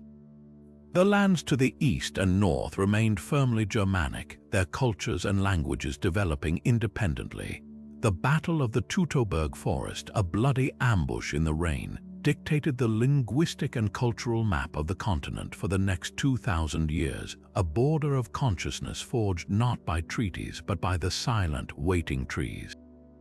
For centuries, the Roman legionary had been the unchallenged master of the battlefield, a disciplined force of heavy infantry that had forged an empire. But the very forests of Germania that had devoured the legions of Varus now seemed to be stirring once more, sending forth a new, even more terrifying wave of pressure that would crash against the empire's weakening walls. This time, the threat was not a Germanic tribe, but a force from the very depths of Asiatic legend, the Huns. Their sudden, violent emergence onto the Pontic steppes sent a shockwave of panic through the Gothic tribes living there, primarily the Tervingi and Gruthungi. Entire populations were uprooted, fleeing for their lives towards what they hoped would be the safety and order of the Roman frontier. In the year 376, a vast multitude of Goths, men, women, and children arrived at the Danube River, pleading with the Eastern Roman Emperor Valens for sanctuary. They begged to be allowed to cross into the empire as refugees, offering to settle the land and even provide soldiers for the Roman army in exchange for peace. To Valens, this seemed like a windfall. Here was a solution to chronic manpower shortages and a chance to settle depopulated border regions with a hardy, martial people who could themselves become a buffer against the Hunnic threat. He granted them permission to cross, but this act of imperial mercy was immediately undermined by staggering incompetence and greed. The Roman officials tasked with managing the crossing, men like Lupicinus and Maximus, were corrupt and cruel. The Goths were packed onto rickety boats and rafts to cross the mighty river, a process so slow that many drowned. Once across, they were herded into makeshift, overcrowded camps where food was desperately scarce. The Roman officials, instead of distributing the promised supplies, saw an opportunity for profiteering. They sold the starving Goths dog meat at exorbitant prices, even forcing some to trade their own children into slavery for a few morsels of bread. The situation was a tinderbox, and it needed only a single spark to ignite. That spark came when Lupicinus, the Roman comes of Thrace, invited the Gothic leaders Alavivus and Fritigern to a banquet at his headquarters in Constantinople. It was supposed to be a diplomatic meeting, but it quickly turned into a trap. While the leaders dined, Roman troops outside, nervous and hostile, tried to separate a Gothic crowd from their chieftains. A fight broke out, and in the chaos, Lupicinus had Alavivus seized and likely executed. Fritigern, a leader of immense pragmatism and resolve, managed to keep his cool. He convinced Lupicinus that only he could calm his enraged people and was released. He immediately returned to his people not as a Roman ally but as a rebel avenger. The Goths erupted in revolt, sweeping through the undefended countryside of Thrace, arming themselves with weapons looted from Roman outposts and foraging for the food they had been denied. What had begun as a desperate plea for refuge had now become a full-scale war for survival and plunder within the very heart of the Eastern Empire. For 2 years, the conflict raged as a bloody guerrilla war. Roman patrols were ambushed, Gothic war bands ravaged the rich farmlands right up to the suburbs of Constantinople itself. Emperor Valens, who was embroiled in a tense standoff with his nephew and co-emperor Gratian in the west, realized he needed a decisive victory to secure his throne and his legacy. In the summer of 378, he got his chance. His scouts located the main Gothic force, a massive mobile community of warriors and their families with their possessions loaded into a gigantic, fortified circle of wagons, a logger near the city of Adrianople. Valens marched his elite field army, perhaps 40,000 strong, to meet them. At the same time, a message arrived from Emperor Gratian. His western army, fresh from victories against other Germanic tribes, was on its way to reinforce Valens. They would arrive in a matter of days. Valens's council was divided. Many of his senior generals urged caution, advising him to wait for Gratian. The Goths were trapped and low on supplies. Time was on Rome's side. But Valens, a man plagued by insecurity and jealousy of his younger nephew's military success, refused. He feared that Gratian's arrival would steal the glory of the victory. Eager for a quick, singular triumph to call his own, he made one of the most fateful decisions in military history. He ordered his tired, thirsty, and overheated army. They had marched 8 miles over rough terrain in the blistering August heat to form up for an immediate attack. The initial Roman assault on the Gothic wagon fort was disorganized and ineffective. The legions, exhausted and dehydrated, could not break the improvised defenses. As the attack faltered, the situation went from bad to catastrophic. Unbeknownst to Valens, a huge force of Gothic cavalry, led by Alathius and Saphrax, had been away foraging. They chose this precise moment to return to the field. The dust cloud on the horizon announced their arrival just before they thundered into the left flank and rear of the completely exposed Roman army. This was the moment that changed warfare forever. The Roman infantry, the proud heirs of centuries of tradition, were caught in the open, their formations broken by the failed assault on the wagons. They were now surrounded and attacked from all sides by a highly mobile enemy they could not reach or outmaneuver. The battle dissolved into a horrific slaughter. The disciplined ranks of the legions disintegrated into a surrounded mob, pushed together so tightly that many could not lift their arms to wield their swords. The Gothic cavalry and infantry cut them down at will. It was canny on a grander, more decisive scale. Emperor Valens, according to the historian Ammianus Marcellinus, was struck by an arrow and fell. His body was never recovered, lost among the countless dead. 2/3 of the Eastern Roman army, its entire corps of professional soldiers and officers, were killed in a single afternoon. The repercussions of Adrianople were far more profound than the loss of a single army or emperor. It shattered irrevocably the 500-year-old doctrine of Roman military supremacy. The myth of the invincible legionary, the cornerstone of imperial power, was dead. In its place, the cavalryman, the cataphract, and the lancer was now the undisputed master of the battlefield, a title he would hold for the next 1,000 years. Politically, the defeat was a disaster from which the Roman Empire, particularly the western half, would never truly recover. The Eastern Empire, richer and more populous, managed to eventually buy peace with the Goths, granting them autonomous status within the empire's borders. But this set a terrifying precedent. The Goths had not been defeated, they had won their right to stay through conquest. They became a state within a state, an independent Germanic kingdom sitting on Roman soil, owing only nominal allegiance to the emperor in Constantinople. This model was soon copied by other tribes. The dam had broken. The battle did not immediately end the empire. It would stumble on for another century, but it had forever broken its ability to control its own territory and destiny. Adrianople was the point of no return, the moment the patient finally received a terminal diagnosis, even if the final illness would take decades to run its course. The road from Adrianople led directly to the sack of Rome in 410 and the final deposition of the last Western emperor in 476.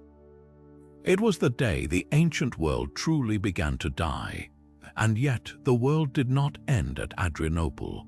Though the Western Roman Empire had been given a death sentence, its final decades were not a quiet, passive surrender. Instead, they were marked by a last, breathtaking gasp of military genius and desperate diplomacy, a final act of defiance that pitted the remnants of the Roman world against the most fearsome enemy it had ever faced. This was not a battle for the soul of an empire that was already lost, but a battle for the soul of the West itself. The year was 451, and the threat came from a man the terrified Romans called the Flagellum Dei, the scourge of God. After ravaging the Eastern Empire, Attila the Hun had turned his countless horde westward, crossing the Rhine into Gaul with fire and sword. His goal was not merely plunder, it was conquest.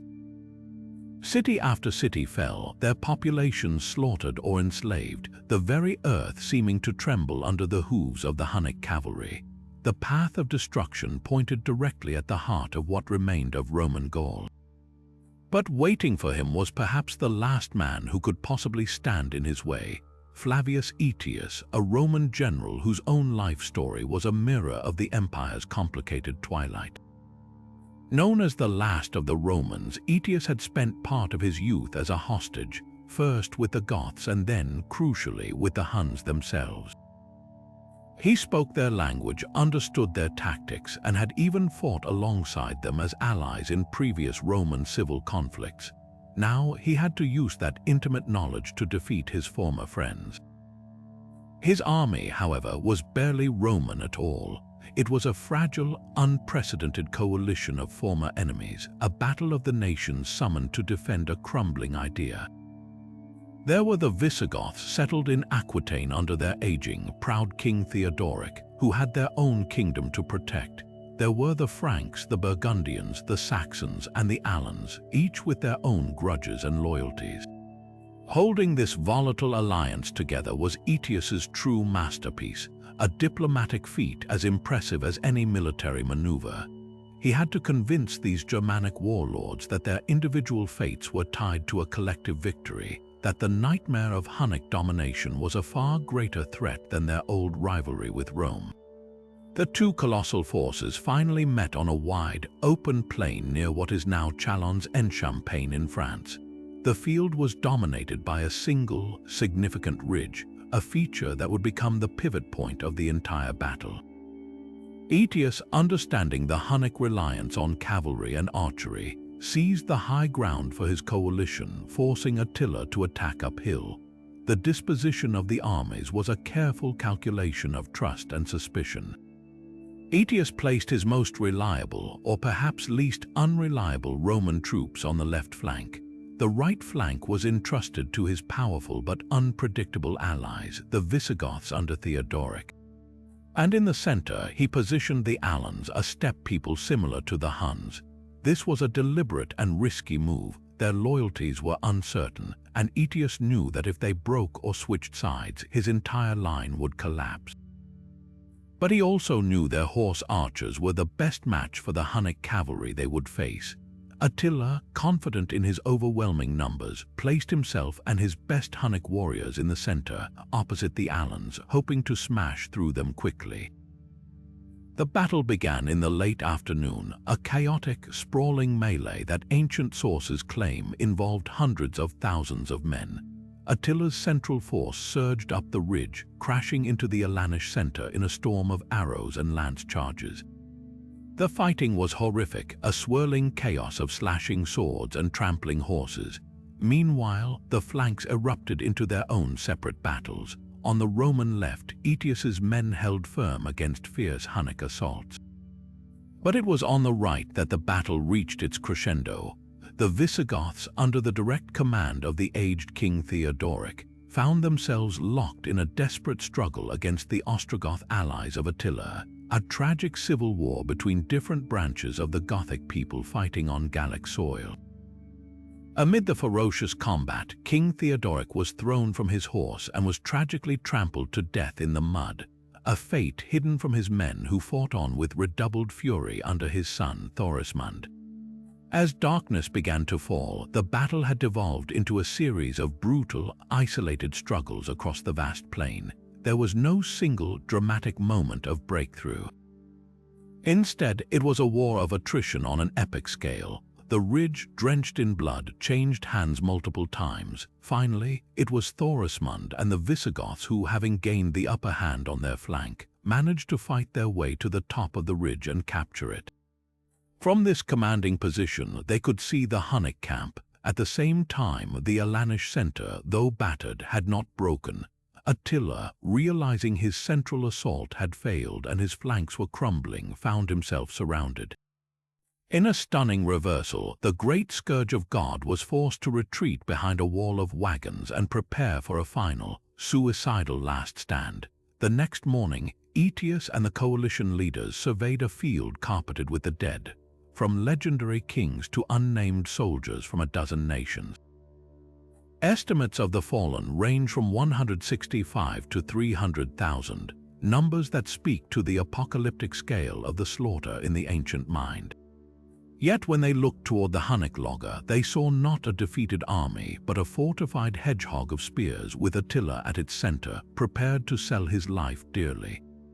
Here, Aetius faced his final and most cunning strategic decision. Rather than ordering a final assault to wipe out the Huns, he persuaded the new Visigothic king, Thorismund, to immediately return to his capital at Toulouse to secure his throne against potential rivals. Without their strongest allies, the remaining coalition forces were too weak to finish the job. Aetius allowed Attila to retreat unchallenged back across the Rhine. Why would the victor let his greatest enemy escape? Aetius understood the brutal reality of post-Roman politics. His power depended on a balance of threats. With Attila utterly destroyed, the Visigoths would have no need of Rome and would immediately become the dominant, uncontrollable power in Gaul. But with Attila weakened yet still a latent threat, the Germanic tribes still needed Aetius and the fading Roman Empire as a counterweight and a source of legitimacy. The Battle of the Catalonian Plains was a tactical draw of unimaginable bloodshed, but a massive strategic victory. It had broken the myth of Attila's invincibility, saved Gaul from devastation, and preserved a fragile status quo.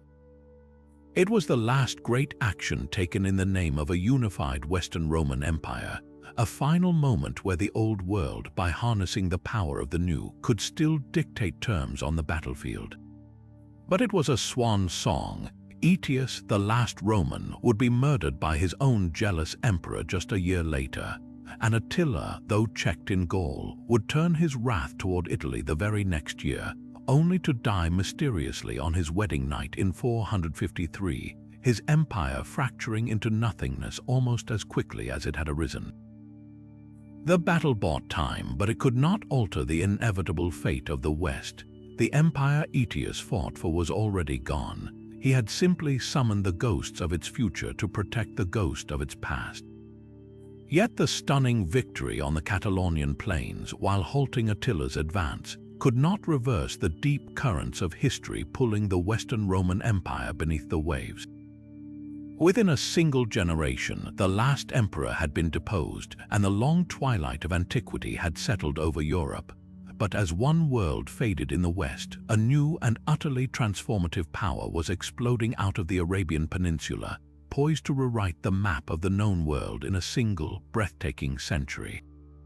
This new force did not emerge in the power vacuum of a fallen empire, but directly challenged the two greatest superpowers of the age, the Sassanid Persian Empire and the Eastern Roman or Byzantine Empire. The initial Byzantine response to the Arab incursions was one of profound underestimation, viewing the desert armies as little more than a nuisance of raiders. That colossal miscalibration would be paid for in blood on a dusty, wind-swept plain in the Levant, at a battle that would sever the Byzantine Empire from its wealthiest provinces forever, the Battle of Yarmouk. The stage was set in the late summer of 636, the Byzantine Emperor Heraclius, having barely survived a brutal, decades-long war that had exhausted both his empire and the Sassanids, now faced an entirely new threat from the south. A unified Arab force under the banner of the Rashidun Caliphate, infused with the fervor of a new faith and led by a military genius named Khalid ibn al-Walid, had already overrun Byzantine Syria. Heraclius, finally recognizing the existential danger, assembled a massive army, perhaps as many as 100,000 strong, drawing from his diverse empire, Byzantine regulars, elite Armenian infantry, and most formidably, the heavily armored cataphracts cavalry so completely encased in steel lamella that they were nearly impervious to arrows. Their mission was simple and direct: to crush this upstart army and drive them back into the desert. The Muslim force, commanded by Khalid but drawing from several different corps, was significantly smaller, likely numbering between 25 and 40,000. They were lightly armored, supremely mobile, and masters of the desert terrain that bordered the battlefield. Khalid chose his ground with brilliant foresight, positioning his army with its right flank anchored on the steep ravines of the Wadi al-Ruqad Gorge and its left on the Yarmouk River, effectively using the geography to protect his flanks from the Byzantine army's greatest asset, its overwhelming numbers of heavy cavalry. What followed was not a single chaotic clash, but a grueling six-day series of engagements, a brutal war of attrition and psychological warfare. The Byzantine commander, Vahan, sought to use his numerical advantage to simply overwhelm the Muslim lines, launching massive frontal assaults. But Khalid's tactical system was a masterpiece of flexibility and control. He organized his army into individual infantry regiments, each supported by its own dedicated mobile cavalry reserve. This was a revolutionary departure from the static lines of the time. When a Byzantine assault pressed a section of the Muslim line to the breaking point, Khalid would not commit his entire reserve. Instead, he would dispatch a single, precise cavalry squadron from his central mobile guard to reinforce that exact point, a tactical plug that could stabilize the line before galloping off to the next crisis. This constant, fluid movement allowed his outnumbered force to act like a boxer leaning on the ropes, absorbing the heaviest blows and counter-punching with exact, exhausting precision. The climax arrived on the sixth day in the fierce afternoon heat. The Byzantics had thrown their full weight into a final, desperate offensive, and the Muslim lines were bending perilously. Then the desert itself seemed to intervene. A legendary Hamzan wind, a scorching sandstorm, began to blow directly into the faces of the Byzantine troops. In that moment of disarray, with visibility reduced to nothing and soldiers raising arms to shield their eyes from the stinging sand, Khalid ibn al-Walid unleashed his masterstroke. He had held his central cavalry reserve for this exact moment. They surged forward not to reinforce a failing line, but to punch through the blinded and disoriented Byzantine center. Simultaneously, a pre-positioned Muslim unit that had used the cover of the ravines to secretly maneuver now appeared deep in the Byzantine rear, having crossed the seemingly impassable Wadi al-Ruqad using a forgotten goat path. The Byzantine army attacked from the front, the flank, and now from behind, and completely blinded by the storm, collapsed into a panicked mob. The retreat became a rout, and the rout became a slaughter of unimaginable scale. Thousands of Byzantine soldiers, trapped against the sheer cliffs of the gorges, were driven over the edge to their deaths. the elite cataphracts, so formidable in the open, were helpless in the chaos, their heavy armor becoming a death sentence as they were pulled from their horses and cut down or trampled in the press. The victory at Yarmouk was so complete it was catastrophic for Byzantium. The heart of its army, the very instrument that had saved the empire from the Persians, was annihilated. Emperor Heraclius, upon receiving the news in Antioch, is said to have uttered a lament that echoes through history. "Farewell, Syria, and what an excellent country this is for the enemy." He knew all was lost. Without an army to defend them, the great cities of the Levant, Damascus, Jerusalem, Antioch fell in rapid succession. The defeat opened the floodgates. The Muslim armies, now unstoppable, swept south into Egypt and west across North Africa, their momentum unchecked. In a matter of decades, territories that had been under Roman and then Byzantine control for nearly 700 years were permanently incorporated into the new Islamic world. The cultural and religious landscape of the entire region was transformed forever. Greek and Aramaic would gradually give way to Arabic. Churches would be overshadowed by the minarets of new mosques. The economic blow was equally devastating as the tax revenues and grain shipments from these rich provinces were severed, permanently crippling Byzantine power and wealth. Yarmouk was not merely a battle, it was a historical hinge. It ended the classical world in the East as definitively as any barbarian invasion did in the West, and it ushered in a new, enduring epoch whose consequences are still powerfully felt across the globe today. While the thunderous clash at Yarmouk reshaped the Near East, a quieter, yet equally consequential, drama was unfolding thousands of miles to the east along the ancient Silk Road. Here, in the fertile valley of the Talas River in modern-day Kazakhstan, two distant superpowers whose spheres of influence had been slowly expanding toward one another for decades were on a collision course. This was not a clash of civilizations in the ideological sense, but a gritty, geopolitical struggle for control of the lucrative trade routes and influence over the fractious city-states of Central Asia. On one side stood the Tang dynasty of China, at the zenith of its power and cultural brilliance, extending its reach further west than any Chinese empire before or since. Their instrument of power was the formidable Yangtze Protectorate, a military government ruled by the legendary Korean general Gao Xianji.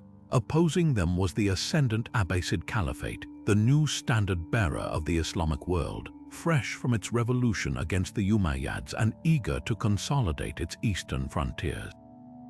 Their army was led by the capable governor of Khorasan, Ziyad ibn Salih. For both empires, the remote Talas Valley was the farthest extremity of their logistical chains, a place where victory would require not just discipline but the loyalty of local allies. The battle itself was a brutal, day-long slog between two professional armies. General Gao's Tang forces were a combined force of elite Chinese regulars and their Turkic allies, most notably the Karluks. They were renowned for their heavy armor and the skill of their crossbowmen, whose volleys could punch through enemy lines. The Abbasid army was a diverse mix of Arab cavalry, Persian infantry, and other levies from their vast empire, relying on mobility and endurance. For much of the day, the battle hung in a tense balance, a grinding stalemate of charge and countercharge under the Central Asian sun. The turning point came not from the core troops of either empire, but from the fickle loyalties of the local steppe tribes. The Karluk Turks, positioned on the Tang flank, made a sudden and decisive switch of allegiance in the midst of the fighting, turning their weapons against their Chinese paymasters and crashing into the Tang army's exposed side. This betrayal shattered the Chinese formation. The Tang lines, caught between the hammer of the Abbasid front and the anvil of the Karluk assault, collapsed into a desperate fighting retreat. General Gao Xianji himself barely escaped with a fraction of his army, leaving thousands of his best soldiers dead or captured in the valley. It was a stinging, clear-cut defeat for the Tang. In purely military terms, the Battle of Talas was a relatively minor frontier engagement. there was no great push by the victorious Abbasids to march on the Chinese heartland. They were content to have secured their influence in Transoxiana. For the Tang, the loss was serious but not immediately catastrophic. However, the battle's true world-altering impact was not written in the blood spilled on the field, but in the subtle cultural and technological currents that began to flow westward in its aftermath. Among the thousands of prisoners taken by the Abbasids were a number of skilled artisans, including experts in the closely guarded Chinese craft of papermaking. The Arabs, quick to recognize the superior utility of paper over papyrus and parchment, transported these craftsmen to their major cities, particularly Samarkand. There, the Chinese techniques were not only adopted but radically improved upon, using linen and hemp rags to create a more durable and efficient production process. From Samarkand, this revolutionary technology spread like wildfire across the Islamic world, to Baghdad, Damascus, Cairo, and eventually into North Africa and Europe via Muslim Spain. This transfer of knowledge fundamentally altered the course of human history. Paper, cheap and abundant compared to other writing materials, became the engine of the Islamic Golden Age. It fueled an explosion of scholarship, bureaucracy, and culture, preserving and transmitting the knowledge of the ancient Greeks, Persians, and Indians, while also recording the vast contributions of Muslim scientists, mathematicians, doctors, and poets. Centuries later, this same technology would reach Europe, becoming the essential precondition for the invention of the printing press and the seismic intellectual shifts of the Renaissance and the Reformation. The humble sheet of paper, a technology whose westward journey began with a betrayal on a Central Asian battlefield, would become the very membrane on which modern thought was written. Furthermore, Tollas marked the end of the Tang dynasty's westward expansion. Just 4 years later, the catastrophic and Lushan rebellion would erupt within China itself, forcing the empire to recall its armies from the frontiers to survive. The Chinese retreat from Central Asia was permanent. The battle therefore drew a lasting, if informal, cultural and political border, establishing the spheres of influence that would shape the region for centuries. Islam would cement its dominance in Central Asia while China's focus turned inward. It was a quiet, almost accidental division of the world, a line drawn not by treaty, but by the outcome of a single, brutal day of fighting between two great empires in a distant river valley. From the shifting sands of the Tollas River, we now turn to a rain-swept hill in southern England, to a battle so definitive that its date, 1066, remains the most famous in English history. This was not a clash between distant empires, but a violent, personal struggle for a crown that would erase one world and inscribe another in the Domesday Book. The story begins with a succession crisis. The childless Anglo-Saxon king, Edward the Confessor, died in January 1066, leaving no clear heir. The powerful English Council of Nobles, the Witan, swiftly crowned Harold Godwinson, the Earl of Wessex, as king, but two other giants viewed the throne as their rightful inheritance. In Norway, the fearsome Viking king Harald Hardrada assembled a fleet to press his own claim, while across the English Channel, William, the Duke of Normandy, seethed with rage. He insisted that years earlier, Harold had sworn a sacred oath on holy relics to support his claim to the English throne, an oath Harold had now broken. William, a bastard son who had clawed his way to power in Normandy through sheer force of will, saw this not just as an opportunity but as a divine mission. He received a papal banner from Pope Alexander II, effectively making his invasion a holy crusade against an oath-breaker. Harold's reign began with an immediate and massive invasion in the north. Harald Hardrada, allied with Harold's own estranged brother Tostig, landed with a huge Viking fleet and defeated an English force at the Battle of Fulford. King Harold, in a stunning display of military speed, marched his elite housecarls and levy army over 200 miles from London to York in just 4 days. He caught the Norse army completely by surprise at Stamford Bridge on the 25th of September. In a brutal and decisive battle, the English annihilated the invaders.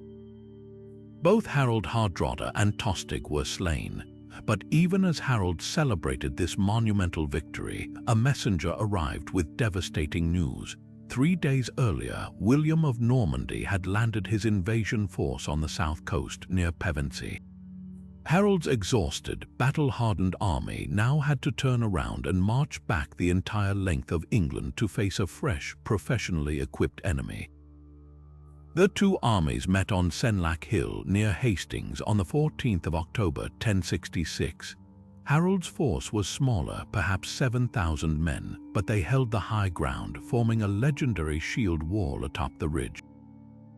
This was a nearly impenetrable formation of interlocking shields, bristling with axes and spears, a tactic that had just destroyed the finest Vikings in the world.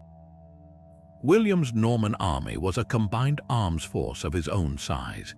His center was heavy infantry, but his key advantages were his archers and, most importantly, his cavalry, knights on massive warhorses, a sight rarely seen in England. The battle began with a barrage of Norman arrows, but firing uphill, most simply thudded harmlessly into the wall of Saxon shields. Norman infantry charges followed, but they were hurled back down the slope by the defenders, who rained down javelins, stones, and insults from their superior position. For hours, the Norman assaults broke against the English lines like waves on a cliff. The situation was becoming desperate for William. Then, a moment of chaos turned the tide of history. A rumor shot through the Norman ranks that Duke William had been killed. Panic began to set in, and the left flank of the army started to break and retreat down the hill. Seeing this, segments of the English right flank did the one thing Harold had forbidden. They broke their own shield wall to pursue the fleeing enemy, thinking victory was at hand. This was not a rout, it was one of the most effective feigned retreats in military history. William, who was very much alive, rode among his men, lifting his helmet to show his face and shouting that he still lived. As the disorganized English pursued down the hill, William's cavalry wheeled around and cut them off from the main force on the ridge, surrounding and slaughtering them to a man. The Normans repeated this tactic throughout the long afternoon, each time tempting a few more Englishmen to break rank and be destroyed. Slowly, agonizingly, the impenetrable shield wall was bled dry. The end came as the daylight began to fade. A renewed Norman arrow volley, this time fired high into the air to arc down behind the shields, found its mark. King Harold Godwinson, the last Anglo-Saxon king of England, was struck in the eye by an arrow. As he fell, wounded, Norman knights surged forward and hacked him down. Seeing their king slain, the heart went out of the English army. The housecarls fought to the last man around his body, but the line finally shattered. The battle became a massacre, a bloody chase through the woods as the Normans hunted down the fleeing remnants of Harold's army. The consequences of this single day's fighting are almost impossible to overstate. William the Conqueror methodically secured his new kingdom, crushing regional rebellions with utter ruthlessness in a campaign known as the Harrying of the North. Within 2 decades, the entire structure of Anglo-Saxon England had been erased and replaced. The old English nobility was dispossessed, their lands granted to William's Norman barons. To catalogue his stunning new wealth, he ordered the Domesday Book, a meticulous survey of every parcel of land and every farm animal in England, a document that remains a foundational text for historians. Culturally and linguistically, the impact was even more profound. Norman French became the language of the court, of law, and of power. Old English, the language of Beowulf, was relegated to the peasantry. Over the next 3 centuries, these two tongues would slowly meld together, absorbing Latin influences to form Middle English and then Modern English. Our language is a direct product of this conquest. We raise cows and pigs from Old English but eat beef and pork from Norman French Beowulf and pork. This linguistic divide echoes the social one between the Saxon serfs who tended the animals and the Norman lords who ate them. Politically, the conquest tied England's destiny inextricably to France, creating the Angevin Empire and setting the stage for centuries of conflict, from the Hundred Years' War to the Napoleonic Wars. The Battle of Hastings did not just change a king. It created a new nation forged in the fire of a Norman arrow on an English hill, a fusion of cultures that would eventually give rise to a global language and an empire upon which the sun never set. Yet the stunning blow at Manzikert, which severed the Byzantine Empire from its Anatolian heartland, was not a sudden catastrophe that arrived out of a clear blue sky. It was the culmination of decades of internal rot, a dramatic symptom of an empire that had been slowly bleeding itself dry through endless civil wars, court intrigue, and a dangerous over-reliance on foreign mercenaries. For years, the Byzantine themes the military districts that had long provided the empire's native farmer-soldier backbone had been neglected, their power and land stripped away by a distant aristocracy in Constantinople more interested in palace politics than frontier defense. Into this power vacuum strode a new force from the Central Asian steppes, the Seljuk Turks. Under their brilliant and pragmatic sultan, Alp Arslan, they were less interested in conquering Constantinople than in consolidating their rule over the Islamic world, focusing their energies against the Fatimid Caliphate in Egypt. The initial Seljuk incursions into Anatolia were often just large-scale raids, testing the strength of a weakened giant. But the Byzantine response to these probes would be a masterclass in self-destruction. After a series of incompetent and treacherous emperors brought the empire to the brink of collapse, the military aristocracy finally turned to a proven general to save them, Romanos' Roman IV Diogenes. A man of the borders, he was elevated to the purple not by birth but for his ability to wield a sword. His mandate was clear and desperate: to raise an army, march east, and permanently drive the Seljuk threat from Anatolia. He cobbled together a massive but fatally fragmented force. At its core were loyal Byzantine tagmata from the capital and the few remaining theme troops. But the bulk of his army was a volatile patchwork of foreign contingents: Frankish and Norman mercenaries, Pecheneg horse archers, Bulgarians, Armenians, and even regiments of the Varangian Guard. This was not a unified Roman army. It was a coalition of competing interests, many of whom owed their primary loyalty not to the emperor, but to his political rivals back in Constantinople. In the summer of 1071, Emperor Romanos led this grand, unwieldy host deep into Armenia, towards the strategic fortress of Manzikert. His goal was to draw Alp Arslan into a decisive pitched battle, where Byzantine numbers and heavy cavalry could theoretically crush the more mobile Turkic horse archers. The campaign was plagued by misfortune from the start. The Norman mercenaries, under a commander named Rausel de Belul, proved insubordinate and reckless, launching unsanctioned raids that alerted the Seljuks to the army's presence and location. More ominously, as they marched, the deep-seated jealousy of Romanos' political enemies began to fester. Two generals in particular, Andronikos Doukas and his father, the Caesar John Doukas, who harbored their own claim to the throne, watched the emperor's every move with contempt, waiting for an opportunity to see him fail. Their loyalty was a thin veneer over a core of pure treachery. Romanos, perhaps underestimating the venom in his own ranks, split his forces, sending a large contingent under a trusted general to secure a nearby fortress. This decision, while tactically sound, left his main army weakened just as Alp Arslan's main force arrived on the scene. The Seljuk Sultan, who had been campaigning far to the south, had made a breathtaking forced march north, gathering every warrior he could find. His army, though likely smaller than the Byzantine host, was united, highly motivated, and led by a commander at the peak of his powers. The battle began on the afternoon of August 26th. Romanos arrayed his army in a deep, classic formation and advanced towards the Seljuk camp. Alp Arslan's tactics were those of the steppe. He refused a static fight. His mounted archers formed a vast, swirling crescent around the Byzantine flanks, hanging just out of reach and unleashing a constant, galling storm of arrows.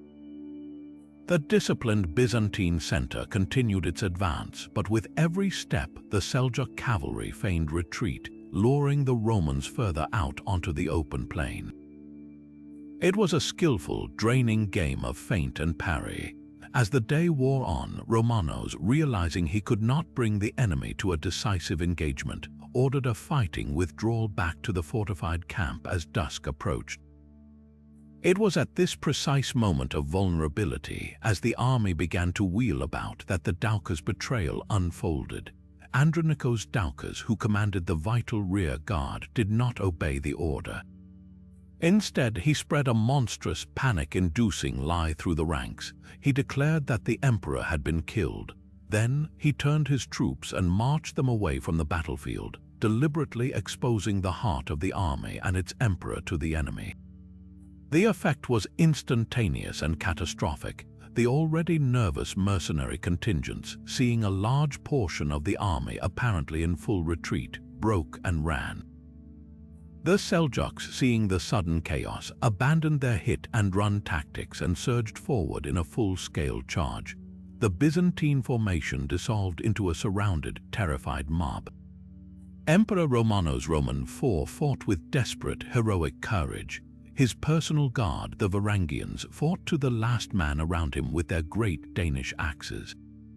But the cause was hopeless. The emperor was wounded, his horse was killed beneath him, and he was ultimately captured by a Seljuk soldier who did not initially recognize his immensely valuable prisoner. When he was brought before Sultan Alp Arslan, a famous scene of unexpected chivalry unfolded. The Seljuk leader did not execute or humiliate his captive. Instead, he asked the fallen emperor what he would have done if their positions were reversed. Romanos, with shocking honesty, replied that he probably would have had Alp Arslan executed. The Sultan, displaying a magnanimity designed to showcase his power and legitimacy, famously replied, "My punishment is far heavier. I forgive you and set you free." He negotiated a modest ransom and a peace treaty for Romanos' release. It was a stunning act of statesmanship, but it was also tragically meaningless. For back in Constantinople, Romanos' enemies had already moved. The Doukas family had declared him dead and placed their own man, Michael Roman VII Doukas, on the throne.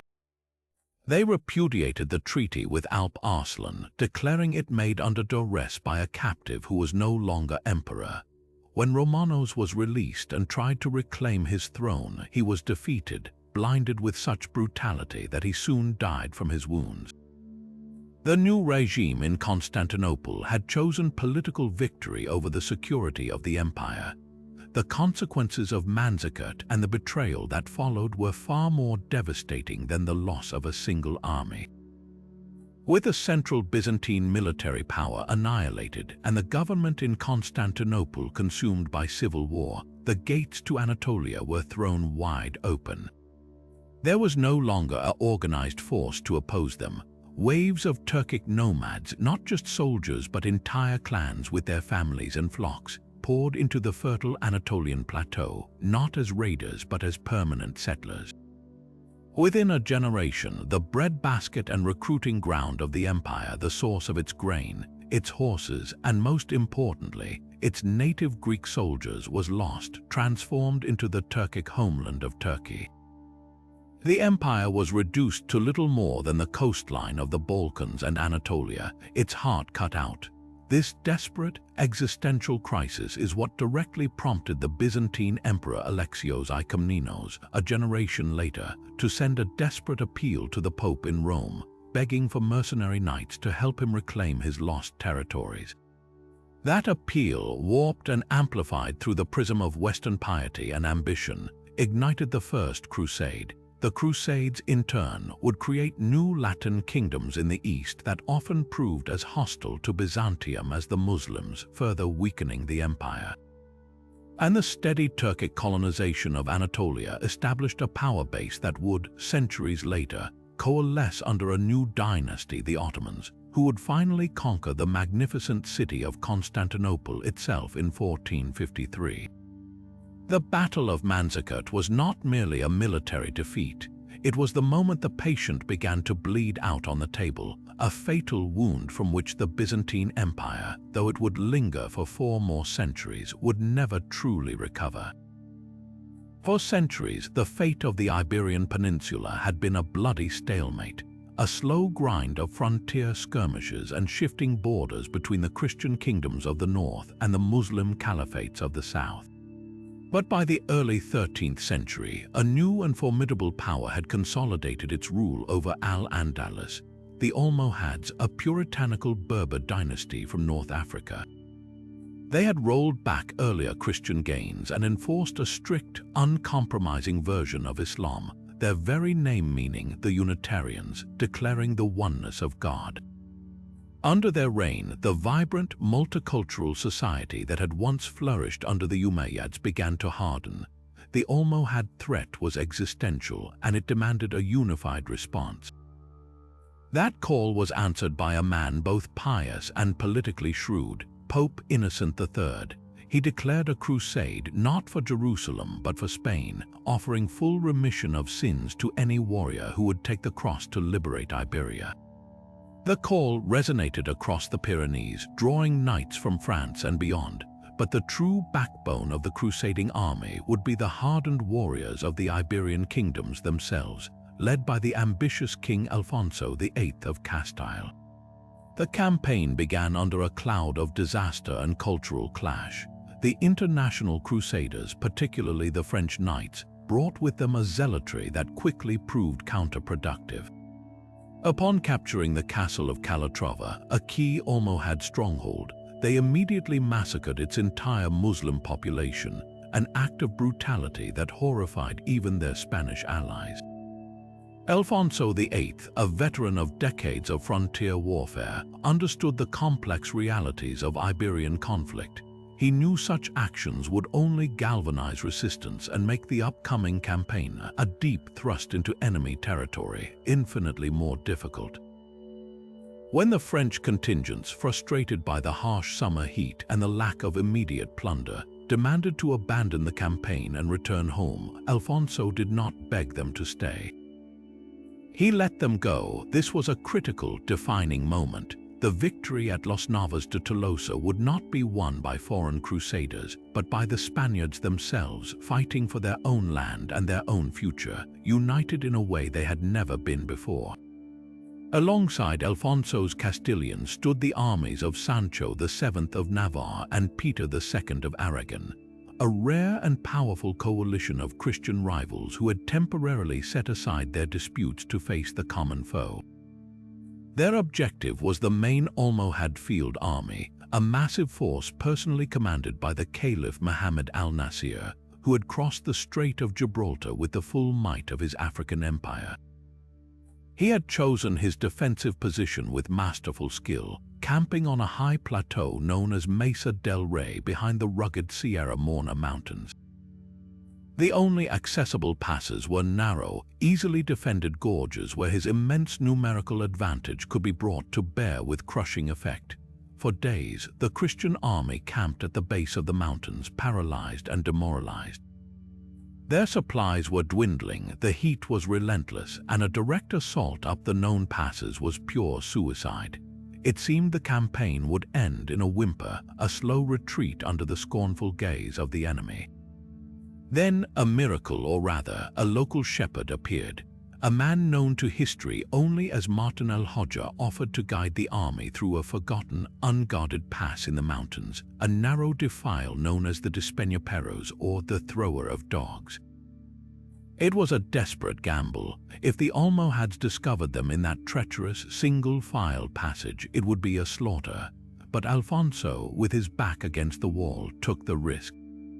Under the cover of night on the 13th of July, 1212, the entire Christian army began its silent, nerve-wracking ascent. Men and horses scrambled up the rocky path, the only sound the clink of armor and the whispered prayers of soldiers who knew discovery meant death. By dawn, the vanguard had reached the summit, Instead of finding an Almohad blocking force, they looked down upon the entire enemy camp, still asleep and completely unaware that an army had materialized on the plateau behind their impregnable mountain barrier. The strategic surprise was total. Caliph al-Nasir was forced to hastily array his army on the plain below, his plan of defensive attrition completely undone. The battle began not with a grand cavalry charge, but with a deadly skirmish. A lone Christian knight, his name lost to time, spurred his horse forward and killed the Almohad commander who was arraying the vanguard. This single, audacious act of defiance broke the momentum of the Muslim deployment before it had even begun. What followed was a brutal, day-long battle of attrition under the brutal July sun. The Christian army was arranged in 3 lines, a classic triple battle order. The initial clashes were ferocious, with the Almohad center pushing the Christian front line back. The battle hung in a perilous balance, a shoving match of men and steel. The turning point came from the flanks. The armies of Aragon and Navarre on the right and left wings began to gain the upper hand, slowly turning the enemy's flanks inward. Then came the most legendary moment of the day. King Sancho VII of Navarre, known as the Strong for his immense size and power, spotted the personal bodyguard of Caliph al-Nasir in the distance. The Caliph was surrounded by a fearsome unit of African slave soldiers, the Imamites, who were chained together around his red tent to form a living, immovable wall of devotion. Sancho and his Navarrese knights did not hesitate. They led a desperate, headlong charge directly into the heart of the Almohad position, a hammer blow aimed at the enemy's brain. They hacked through the chains and the bodyguards, scattering the Caliph's defense. The sight of his standard falling and his personal guard being overwhelmed was too much for al-Nasir. He turned his horse and fled the field, abandoning his army to its fate. The collapse was instantaneous and total. Leaderless and surrounded, the Almohad army disintegrated into a panicked rout. The Christian victory swiftly transformed into a horrific slaughter as the fleeing soldiers were run down by cavalry for miles. The Caliph's magnificent camp with all its treasure was captured. The casualties were staggering, with chroniclers claiming over 100,000 Almohad soldiers killed, a number that speaks to the scale of the annihilation, even if it is surely an exaggeration. For the Almohad Caliphate, Los Navas de Tolosa was an unrecoverable disaster. The loss of prestige and military power was absolute. Al-Nasir retreated to Marrakesh, where he died, some said of grief just a year later, his empire fracturing into rival Taifa kingdoms almost overnight. For Christian Spain, the victory was nothing less than the bursting of a dam. The great cities of the south, Cordoba, Seville, and Valencia, now lay exposed and vulnerable. The next 40 years saw a breathtakingly rapid Christian reconquest, a rolling wave of conquest that reclaimed most of the peninsula. The battle did not just decide a war, it decided the future character of an entire continent. It ensured that Iberia, and by extension Western Europe, would be culturally and religiously dominated by Christianity, finally reversing the tide of Islamic expansion that had begun nearly 500 years earlier with the landing at Gibraltar. Los Navas de Tolosa was the hinge upon which the door to modern Spain swung open.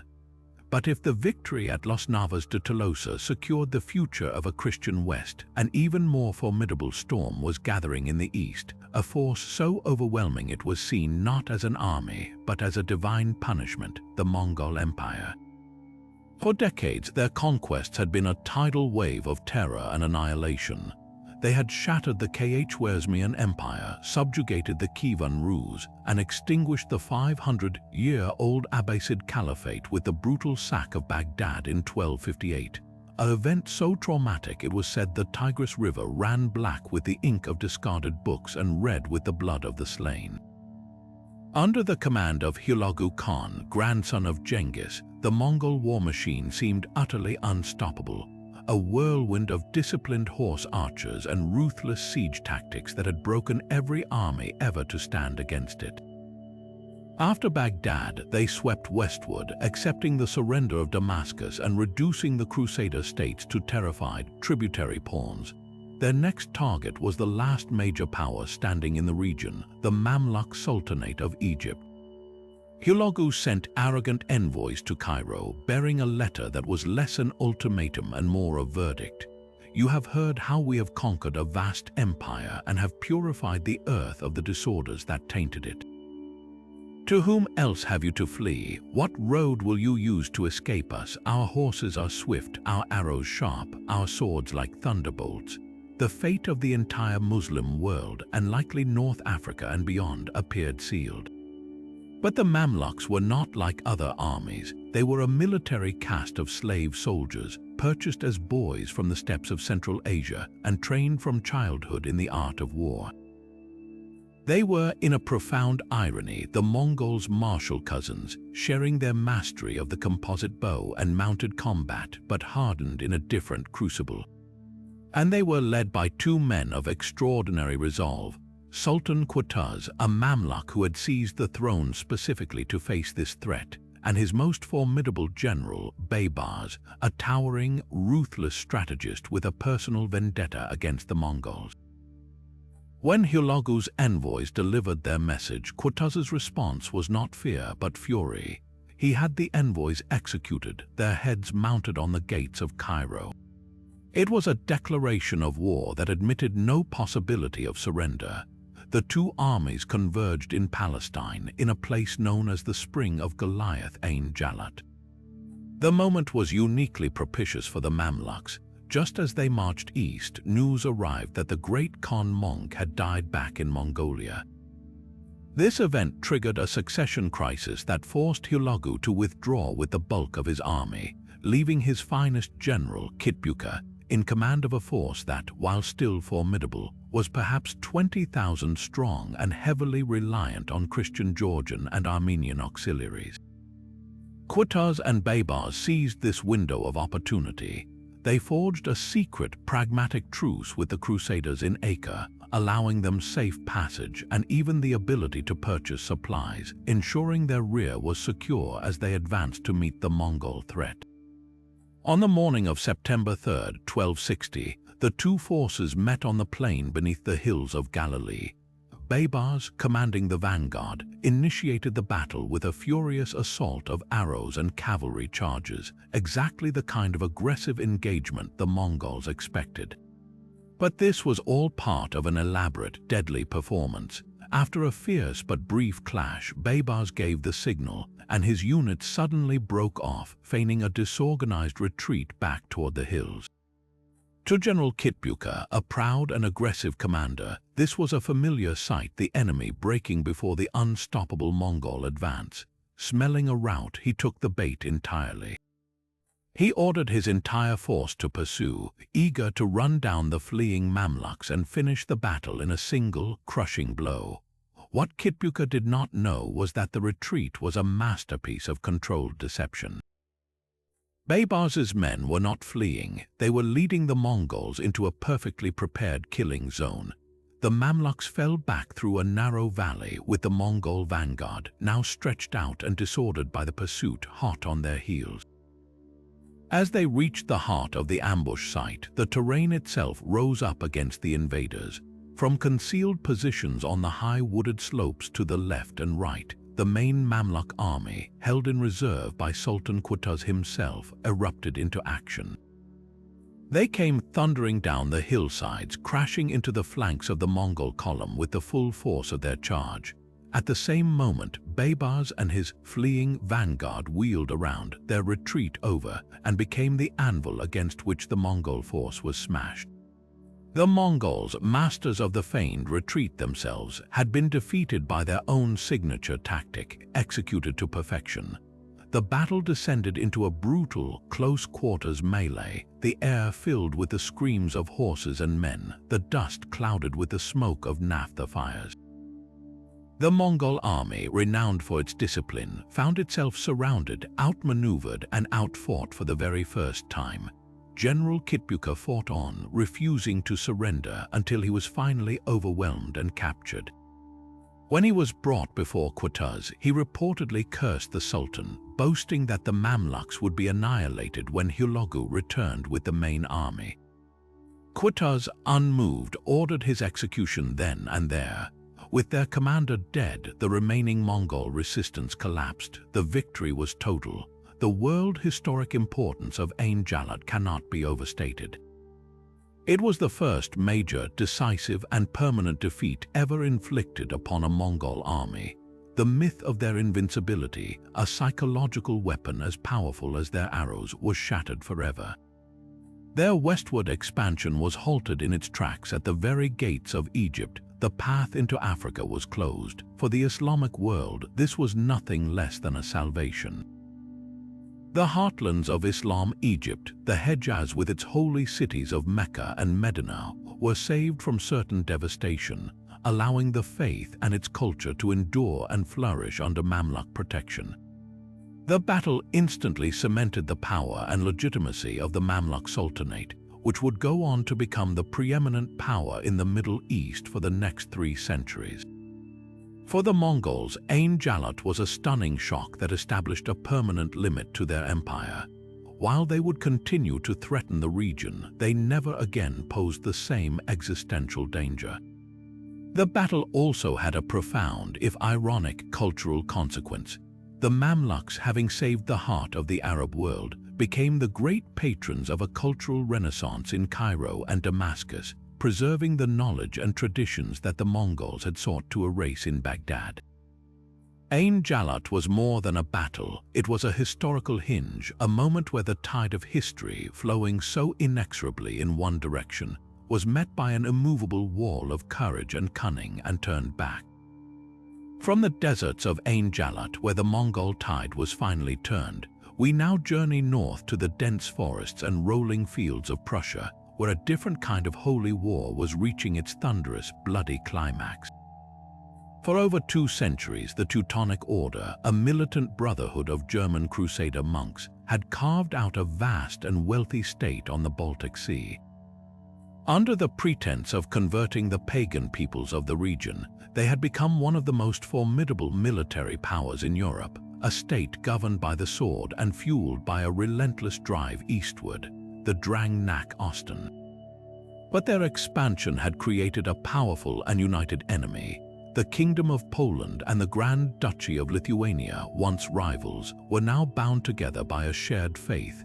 Both were Christian nations now, and a shared mortal threat from the Order's land-hungry aggression. The stage was set for a confrontation that would not merely decide a border dispute, but would reshape the political landscape of Eastern Europe for centuries to come. On the morning of July 15, 1410, 2 massive armies faced each other across the fields between the villages of Grunwald, Tannenberg, and Ludwigsdorf. The scale was almost unimaginable for the medieval period. The Teutonic Order, under its arrogant Grand Master Ulrich von Jungingen, fielded an army of perhaps 27,000 men. It was a cosmopolitan force of well-drilled, heavily armored Teutonic knights, supplemented by thousands of crusading volunteers from across Western Europe, lured by the promise of indulgences and glory, and supported by mercenary crossbowmen. Arrayed against them was the combined Polish-Lithuanian force, a truly unique coalition nearly 50,000 strong. At its heart were the Polish knights, every bit the equals of their Teutonic counterparts. Alongside them fought the Lithuanians, led by their brilliant Grand Duke Vytautas the Great, whose lighter, more mobile cavalry reflected their steppe warfare traditions. This grand alliance was further bolstered by Ruthenian troops, Bohemian mercenaries, and even a contingent of Muslim Tatars, making it one of the most diverse armies ever assembled in medieval Europe. King W. Ladislaw Roman II Jagiello of Poland, the overall commander, watched the deployment from a nearby hill, a calm and calculating mind directing this incredible instrument of war. The battle began not with a sudden charge, but with a calculated provocation. Grand Master Ulrich, confident in the superior discipline and armor of his knights, sent 2 heralds to King Jagiello bearing a gift, 2 naked swords. It was the ultimate insult, implying the Polish-Lithuanian army were a band of savages who needed to be armed. Jagiello, a master of psychology, calmly accepted the swords, remarking that he would indeed put them to good use. This act of supreme coolness under pressure galvanized his troops. As the Teutonic artillery, one of the earliest uses of cannon on a European battlefield, opened fire with limited effect, the Polish-Lithuanian lines began to advance. The first to engage was the Lithuanian right wing and their Tatar allies, who threw themselves against the Teutonic left. The fighting was fierce, but the heavier German knights began to gain the upper hand. Then Vytautas executed a maneuver of breathtaking risk and sophistication. He gave the signal, and the entire Lithuanian wing suddenly turned and appeared to break, streaming from the field in what seemed like a panicked rout. To the Teutonic knights on that left flank, this was the moment they had trained for. Seeing their enemy flee, they abandoned all discipline and gave furious chase, believing the battle was as good as won.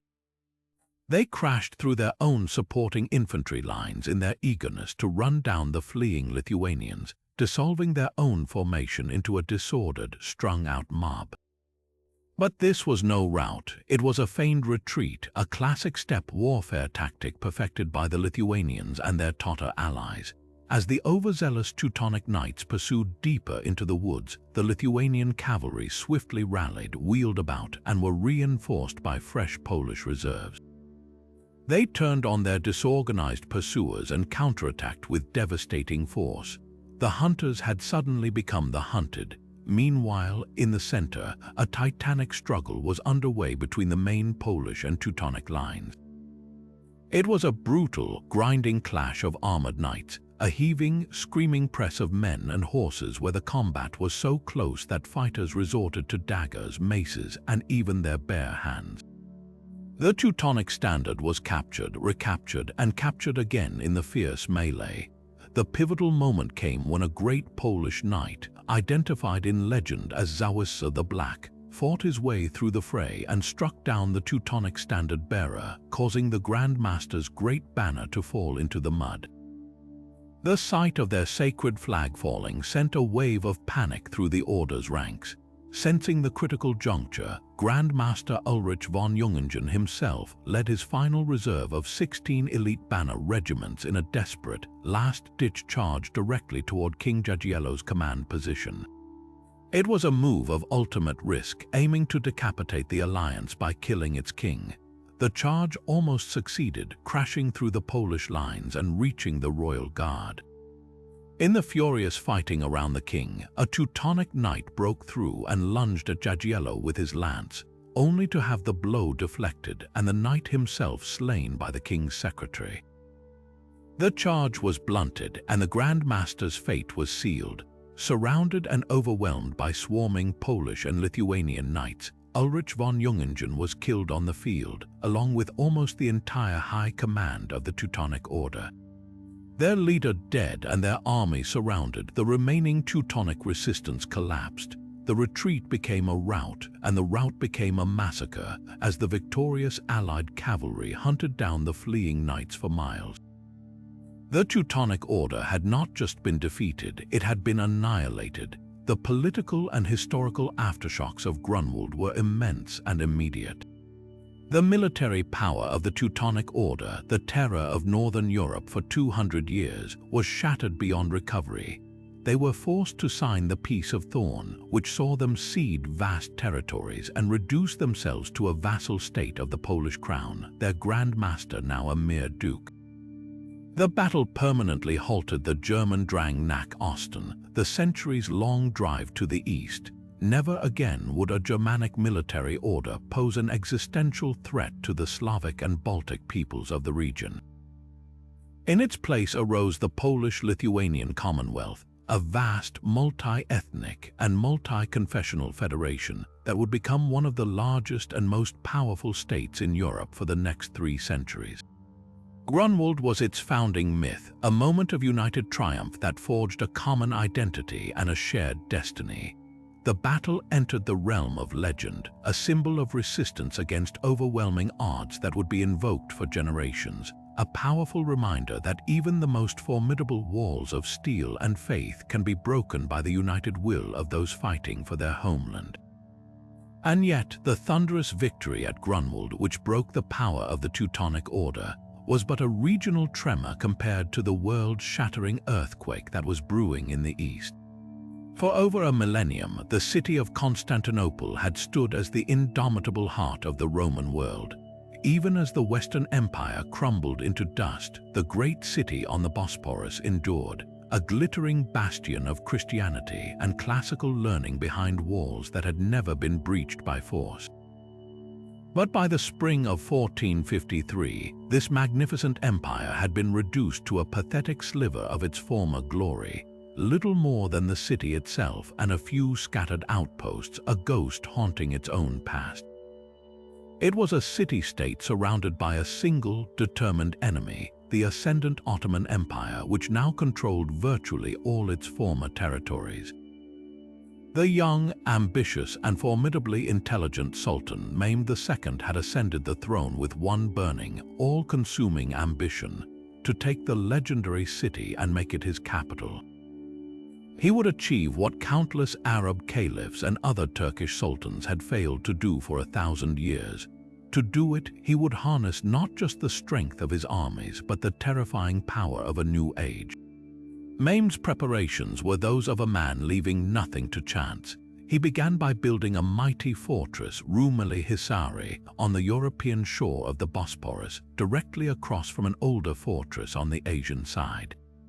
This pair of fortresses, the Throat Cutter, gave him absolute control over the strait, allowing him to strangle the city's maritime supply lines and prevent any relief from arriving by sea from the Black Sea. He assembled a colossal army estimated at over 80,000 men, including his elite Janissary Corps, the most disciplined infantry in the world. But his true masterstroke was a weapon of such unprecedented scale and destructive power that it represented a revolution in warfare. He sought out a Hungarian or possibly German cannon founder named Orban, a man whose skills were so expensive that the cash-strapped Byzantines had been unable to afford his services. Mehmed paid him whatever he asked. The result was a monster. Orban's basilica cannon was a bronze behemoth 27 feet long, with walls 8 inches thick to contain the explosive force needed to fire a stone ball weighing over 1,200 pounds. It took a crew of 60 oxen and 400 men to transport this colossus from its foundry in Adrianople to the walls of Constantinople, a journey of over 140 miles that took nearly 2 months. Once in place, it could only be fired a handful of times a day, as the barrel required hours to cool between shots to prevent it from cracking. But each shot was an event of biblical proportions. The roar of the gun could be heard miles away, and the impact of its massive stone projectiles was not just a strike. It was a localized earthquake that could reduce entire sections of the mighty Theodosian walls to rubble and dust.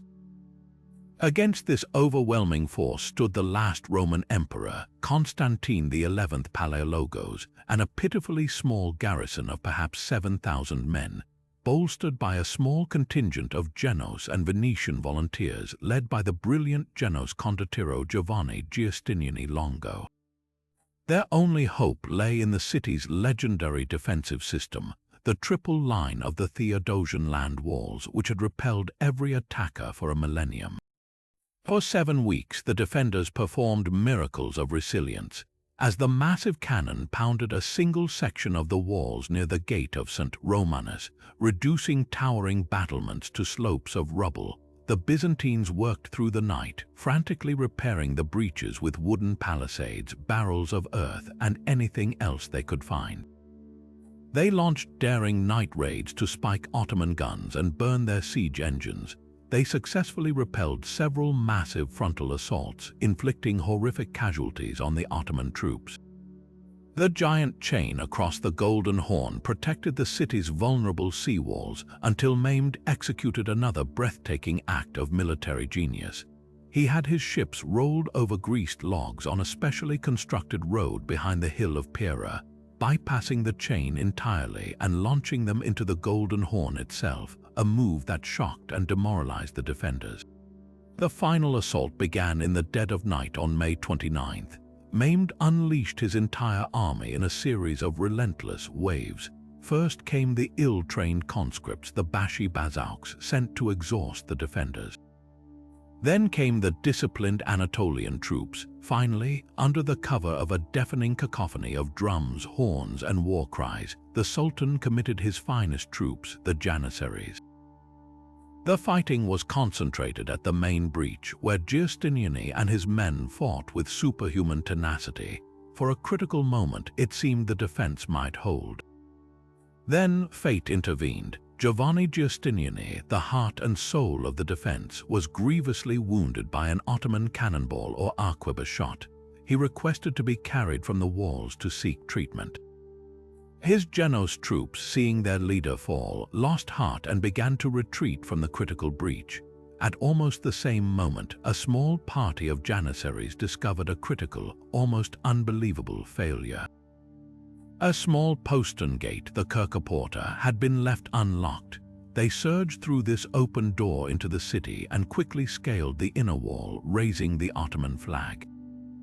Panic spread like wildfire through the Byzantine ranks. Seeing the enemy banners inside the walls, the defense collapsed. Emperor Constantine XI, realizing the end had come, made a final, legendary choice.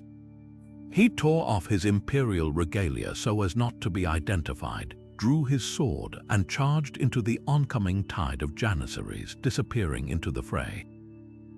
He died as a common soldier, fighting for his city until his last breath, the final Roman emperor. The city fell into a 3-day nightmare of pillage, as was the custom of the time. The great cathedral of Hagia Sophia, the spiritual center of Eastern Christendom for nearly 1,000 years, saw its doors battered down. Worshippers huddled in prayer were taken captive, and its Christian mosaics were covered over as it was converted into a mosque.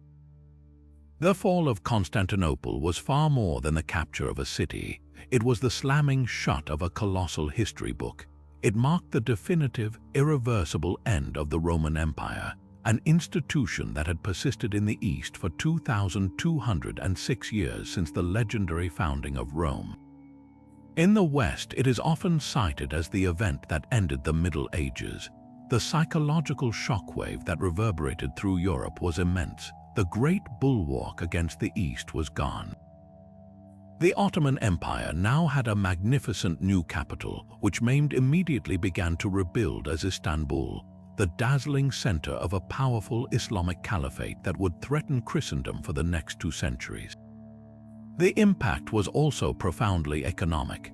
The Ottomans now controlled the lucrative land-based trade routes to the spices and silks of the East. They imposed heavy taxes, making these goods exorbitantly expensive for European merchants.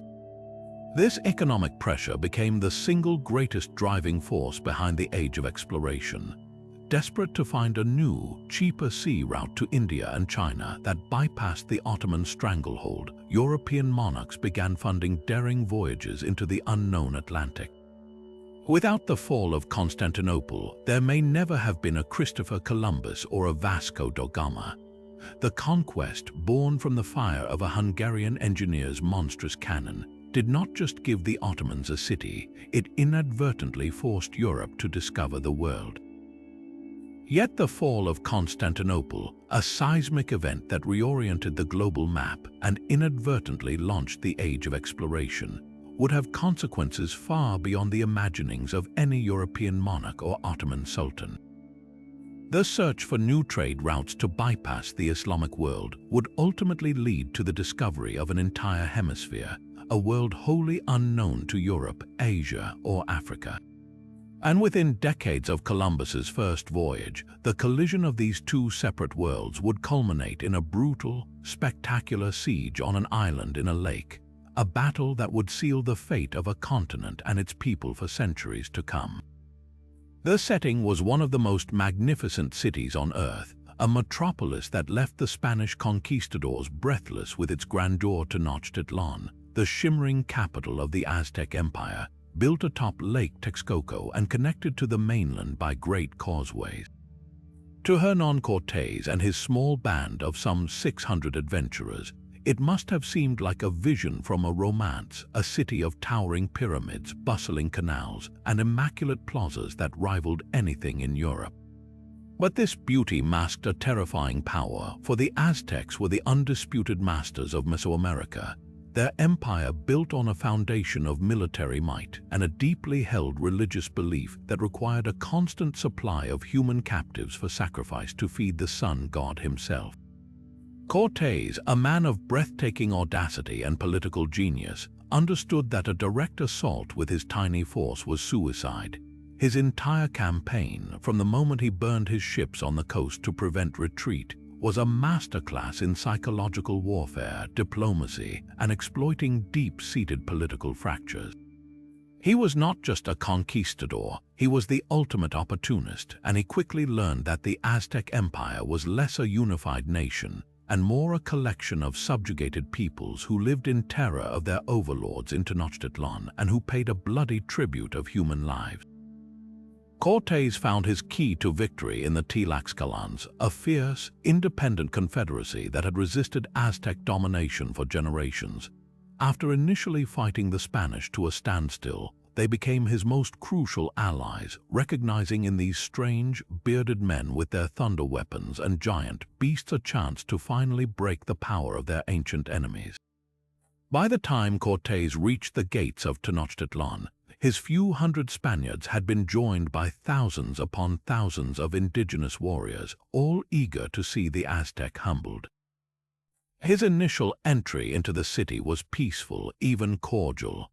He was welcomed by the Aztec ruler Moctezuma II, a man paralyzed by religious omens and uncertainty, who may have initially believed Cortés to be the returning god Quetzalcoatl. But this tense peace shattered during Cortés's absence, when his lieutenant Pedro de Alvarado massacred hundreds of unarmed Aztec nobles during a religious festival. The city erupted in revolt. The Spanish and their allies were driven out in a bloody, desperate flight on the Night of Sorrows, where hundreds of conquistadors, weighed down by gold, were dragged from the causeways and into the lake to their deaths. Cortés himself reportedly sat under a great tree and wept for his losses. Any other commander would have been finished, but Cortés was relentless. He spent the next year methodically rebuilding his forces, forging new alliances with other discontented city-states, and having 13 brigantines, small, mobile warships prefabricated in secret and carried in pieces over the mountains. These vessels would be his masterstroke, the key to controlling the lake and cutting the city's lifelines. In the spring of 1521, he returned to the Valley of Mexico not as a guest but as a conqueror. He laid siege to the island city with an army that now numbered in the tens of thousands, the vast majority of them indigenous warriors, all united under his command for the singular purpose of destroying Tenochtitlan. The siege that followed was a horrific, months-long spectacle of ancient and modern warfare fused into a single, brutal campaign. Cortés's strategy was simple and merciless, complete annihilation. His brigantines, launched on the lake, destroyed the Aztec canoes and established a naval blockade, preventing food and water from reaching the city. On the causeways, his Spanish infantry, armored in steel and armed with gunpowder weapons, crossbows, and the devastating steel Toledo swords, acted as the spearhead for the massive indigenous forces. But the Aztecs, under their new, defiant leader Cuauhtémoc, fought with a courage and desperation that stunned the Spanish. They removed planks from the causeways to trap the invaders. They lured the Spanish horses into deadly pits, and they fought for every inch of their city from the rooftops and canals. The fighting was house to house, street by street, a grinding, ugly struggle in which Spanish technological advantages were often neutralized by the close-quarters chaos. Cortés, in a move of calculated brutality, ordered the systematic destruction of the city as his forces advanced, using the rubble from demolished buildings to fill in the canals and create stable ground for his men. It was the utter erasure of a world wonder in real time. Most devastatingly, he identified and severed the aqueducts that brought fresh water from Chapultepec Spring, dooming the population to thirst and disease. And then the silent, most powerful ally of the Europeans arrived, smallpox. The virus to which the Native Americans had no immunity had already ravaged the city months earlier, killing thousands, including the Emperor Cuitlahuac. It weakened the defense, decimating the ranks of warriors and shattering morale. By August, the great city was a charnel house, a landscape of rubble, corpses, and starving survivors. The Spanish and their allies pushed relentlessly towards the sacred ceremonial center. The final assault on the Templo Mayor was a microcosm of the entire conflict, Spanish steel and gunpowder at the forefront, backed by thousands of Tlaxcalan warriors, all fighting against Aztec warriors who knew they were fighting for a world that was already gone. Cuauhtémoc attempted to flee by canoe but was captured, and with his surrender, the resistance ended. The magnificent Venice of the Americas was reduced to ashes and ruin, its temples torn down, its idols smashed, and its very stones used to build a new Spanish colonial city atop the ashes. The fall of Tenochtitlan was not merely the conquest of a city.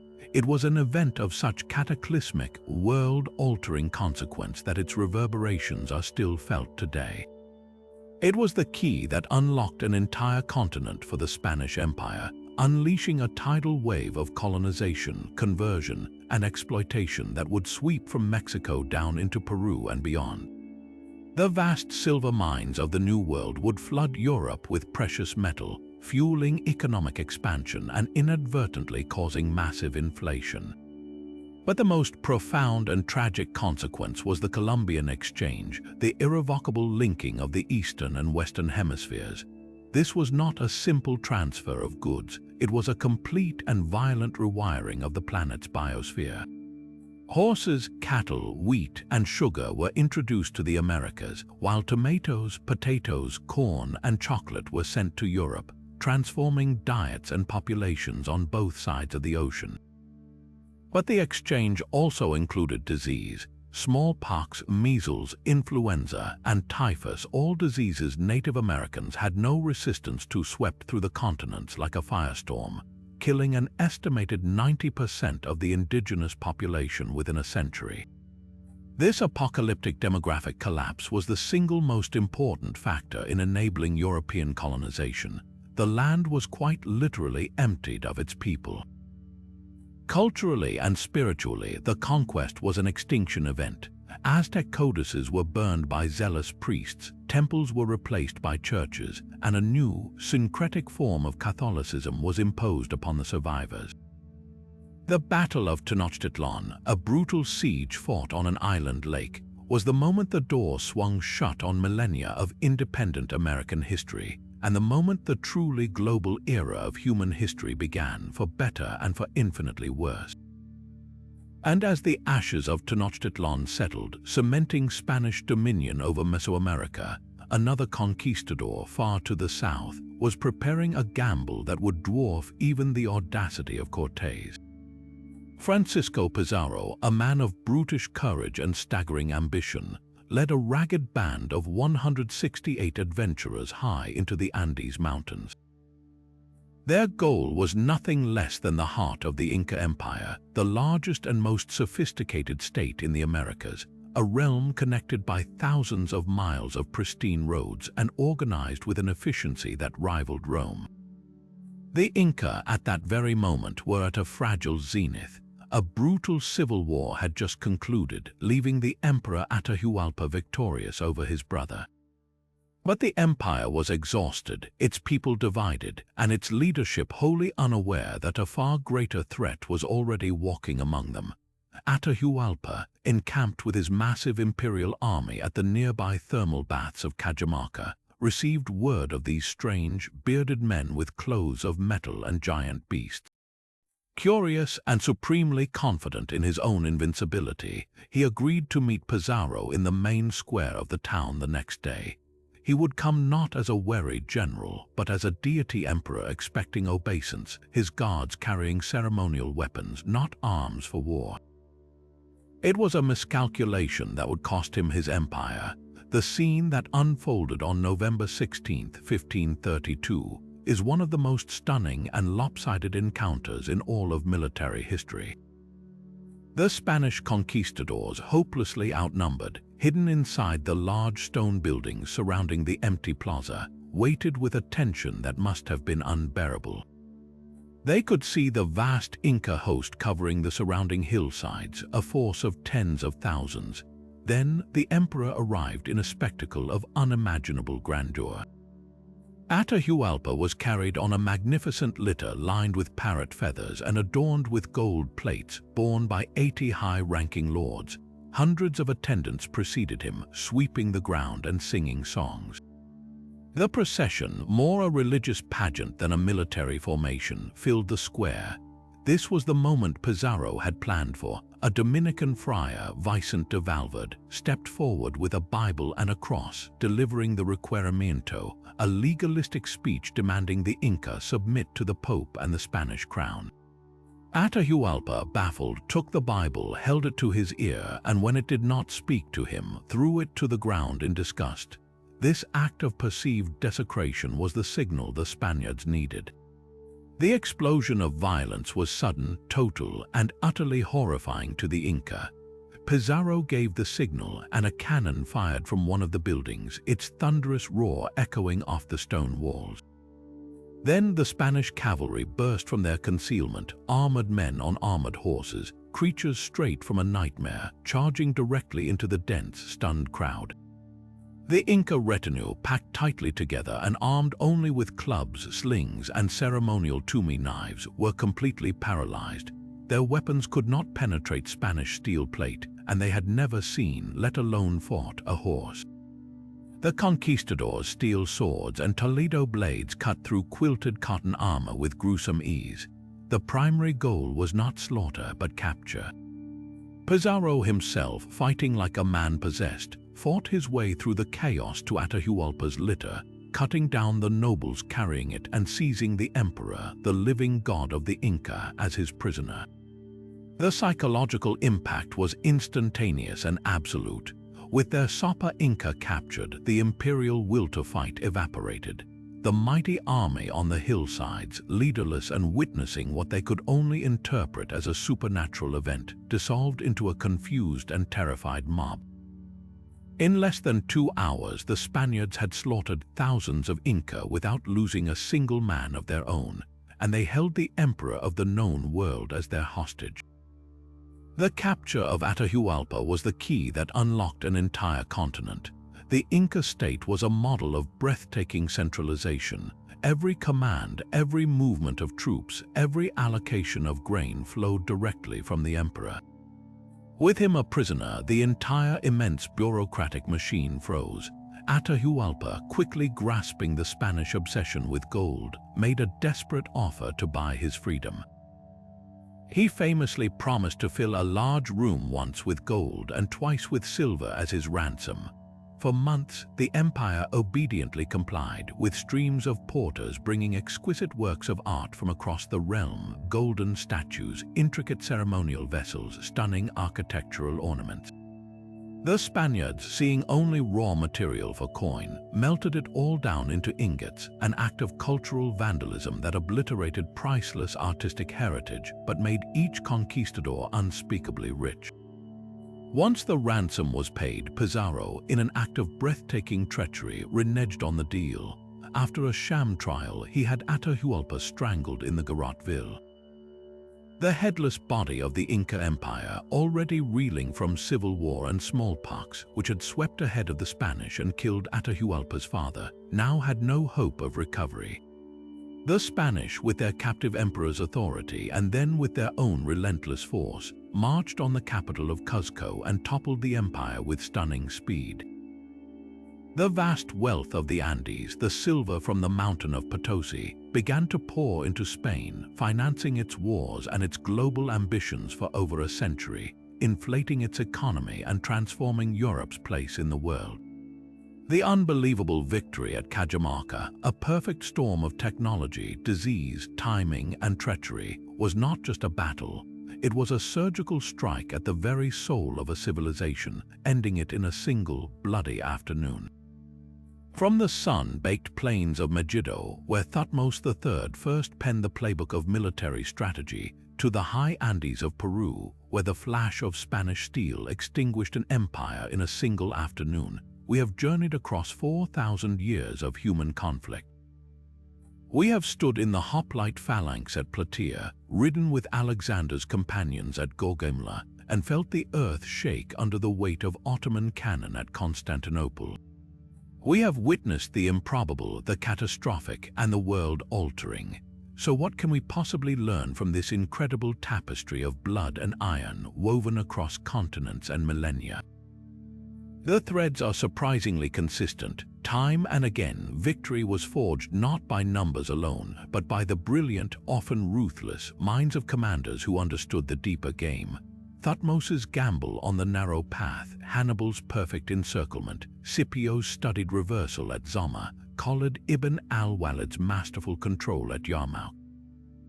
Leadership was the catalyst that turned possibility into victory. Equally decisive was the unforgiving advance of technology. The composite bow from the steppes, the Roman gladius, the stirrup, the English longbow, and of course, the earth-shattering power of gunpowder. Each new invention rendered old forms of warfare obsolete, favoring the adaptable and dooming the traditional. And we cannot ignore the role of sheer, blind luck: the sandstorm at Yarmouk, the local shepherd at Los Navas de Tolosa, the sudden death of a great Khan that pulled Hulagu's army from the brink of Egypt. History turns on the hinge of fortune as often as it does on strategy, but to view these clashes merely as contests of conquest is to miss their profound, living legacy. These battles decided far more than who ruled whom. They decided the very fabric of our modern world. They determined that English, a Germanic tongue blended with Norman French, would become a global language, not a forgotten dialect. They ensured that the faiths of Christianity and Islam would define the cultural landscapes of continents, their spread accelerated by victory and cemented by empire. The borders on our maps, the languages in our mouths, the cultural assumptions we barely question, so much of it was decided in a few hours of desperate combat under an ancient sun.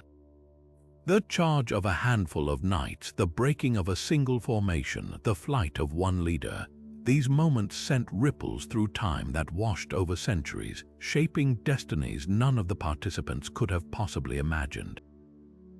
The old adage tells us that history is written by the victors, and there is truth in that. The story of the Battle of the Teutoburg Forest would sound very different if Arminius's Germanic coalition had written the annals instead of the Roman historians who bemoaned the loss.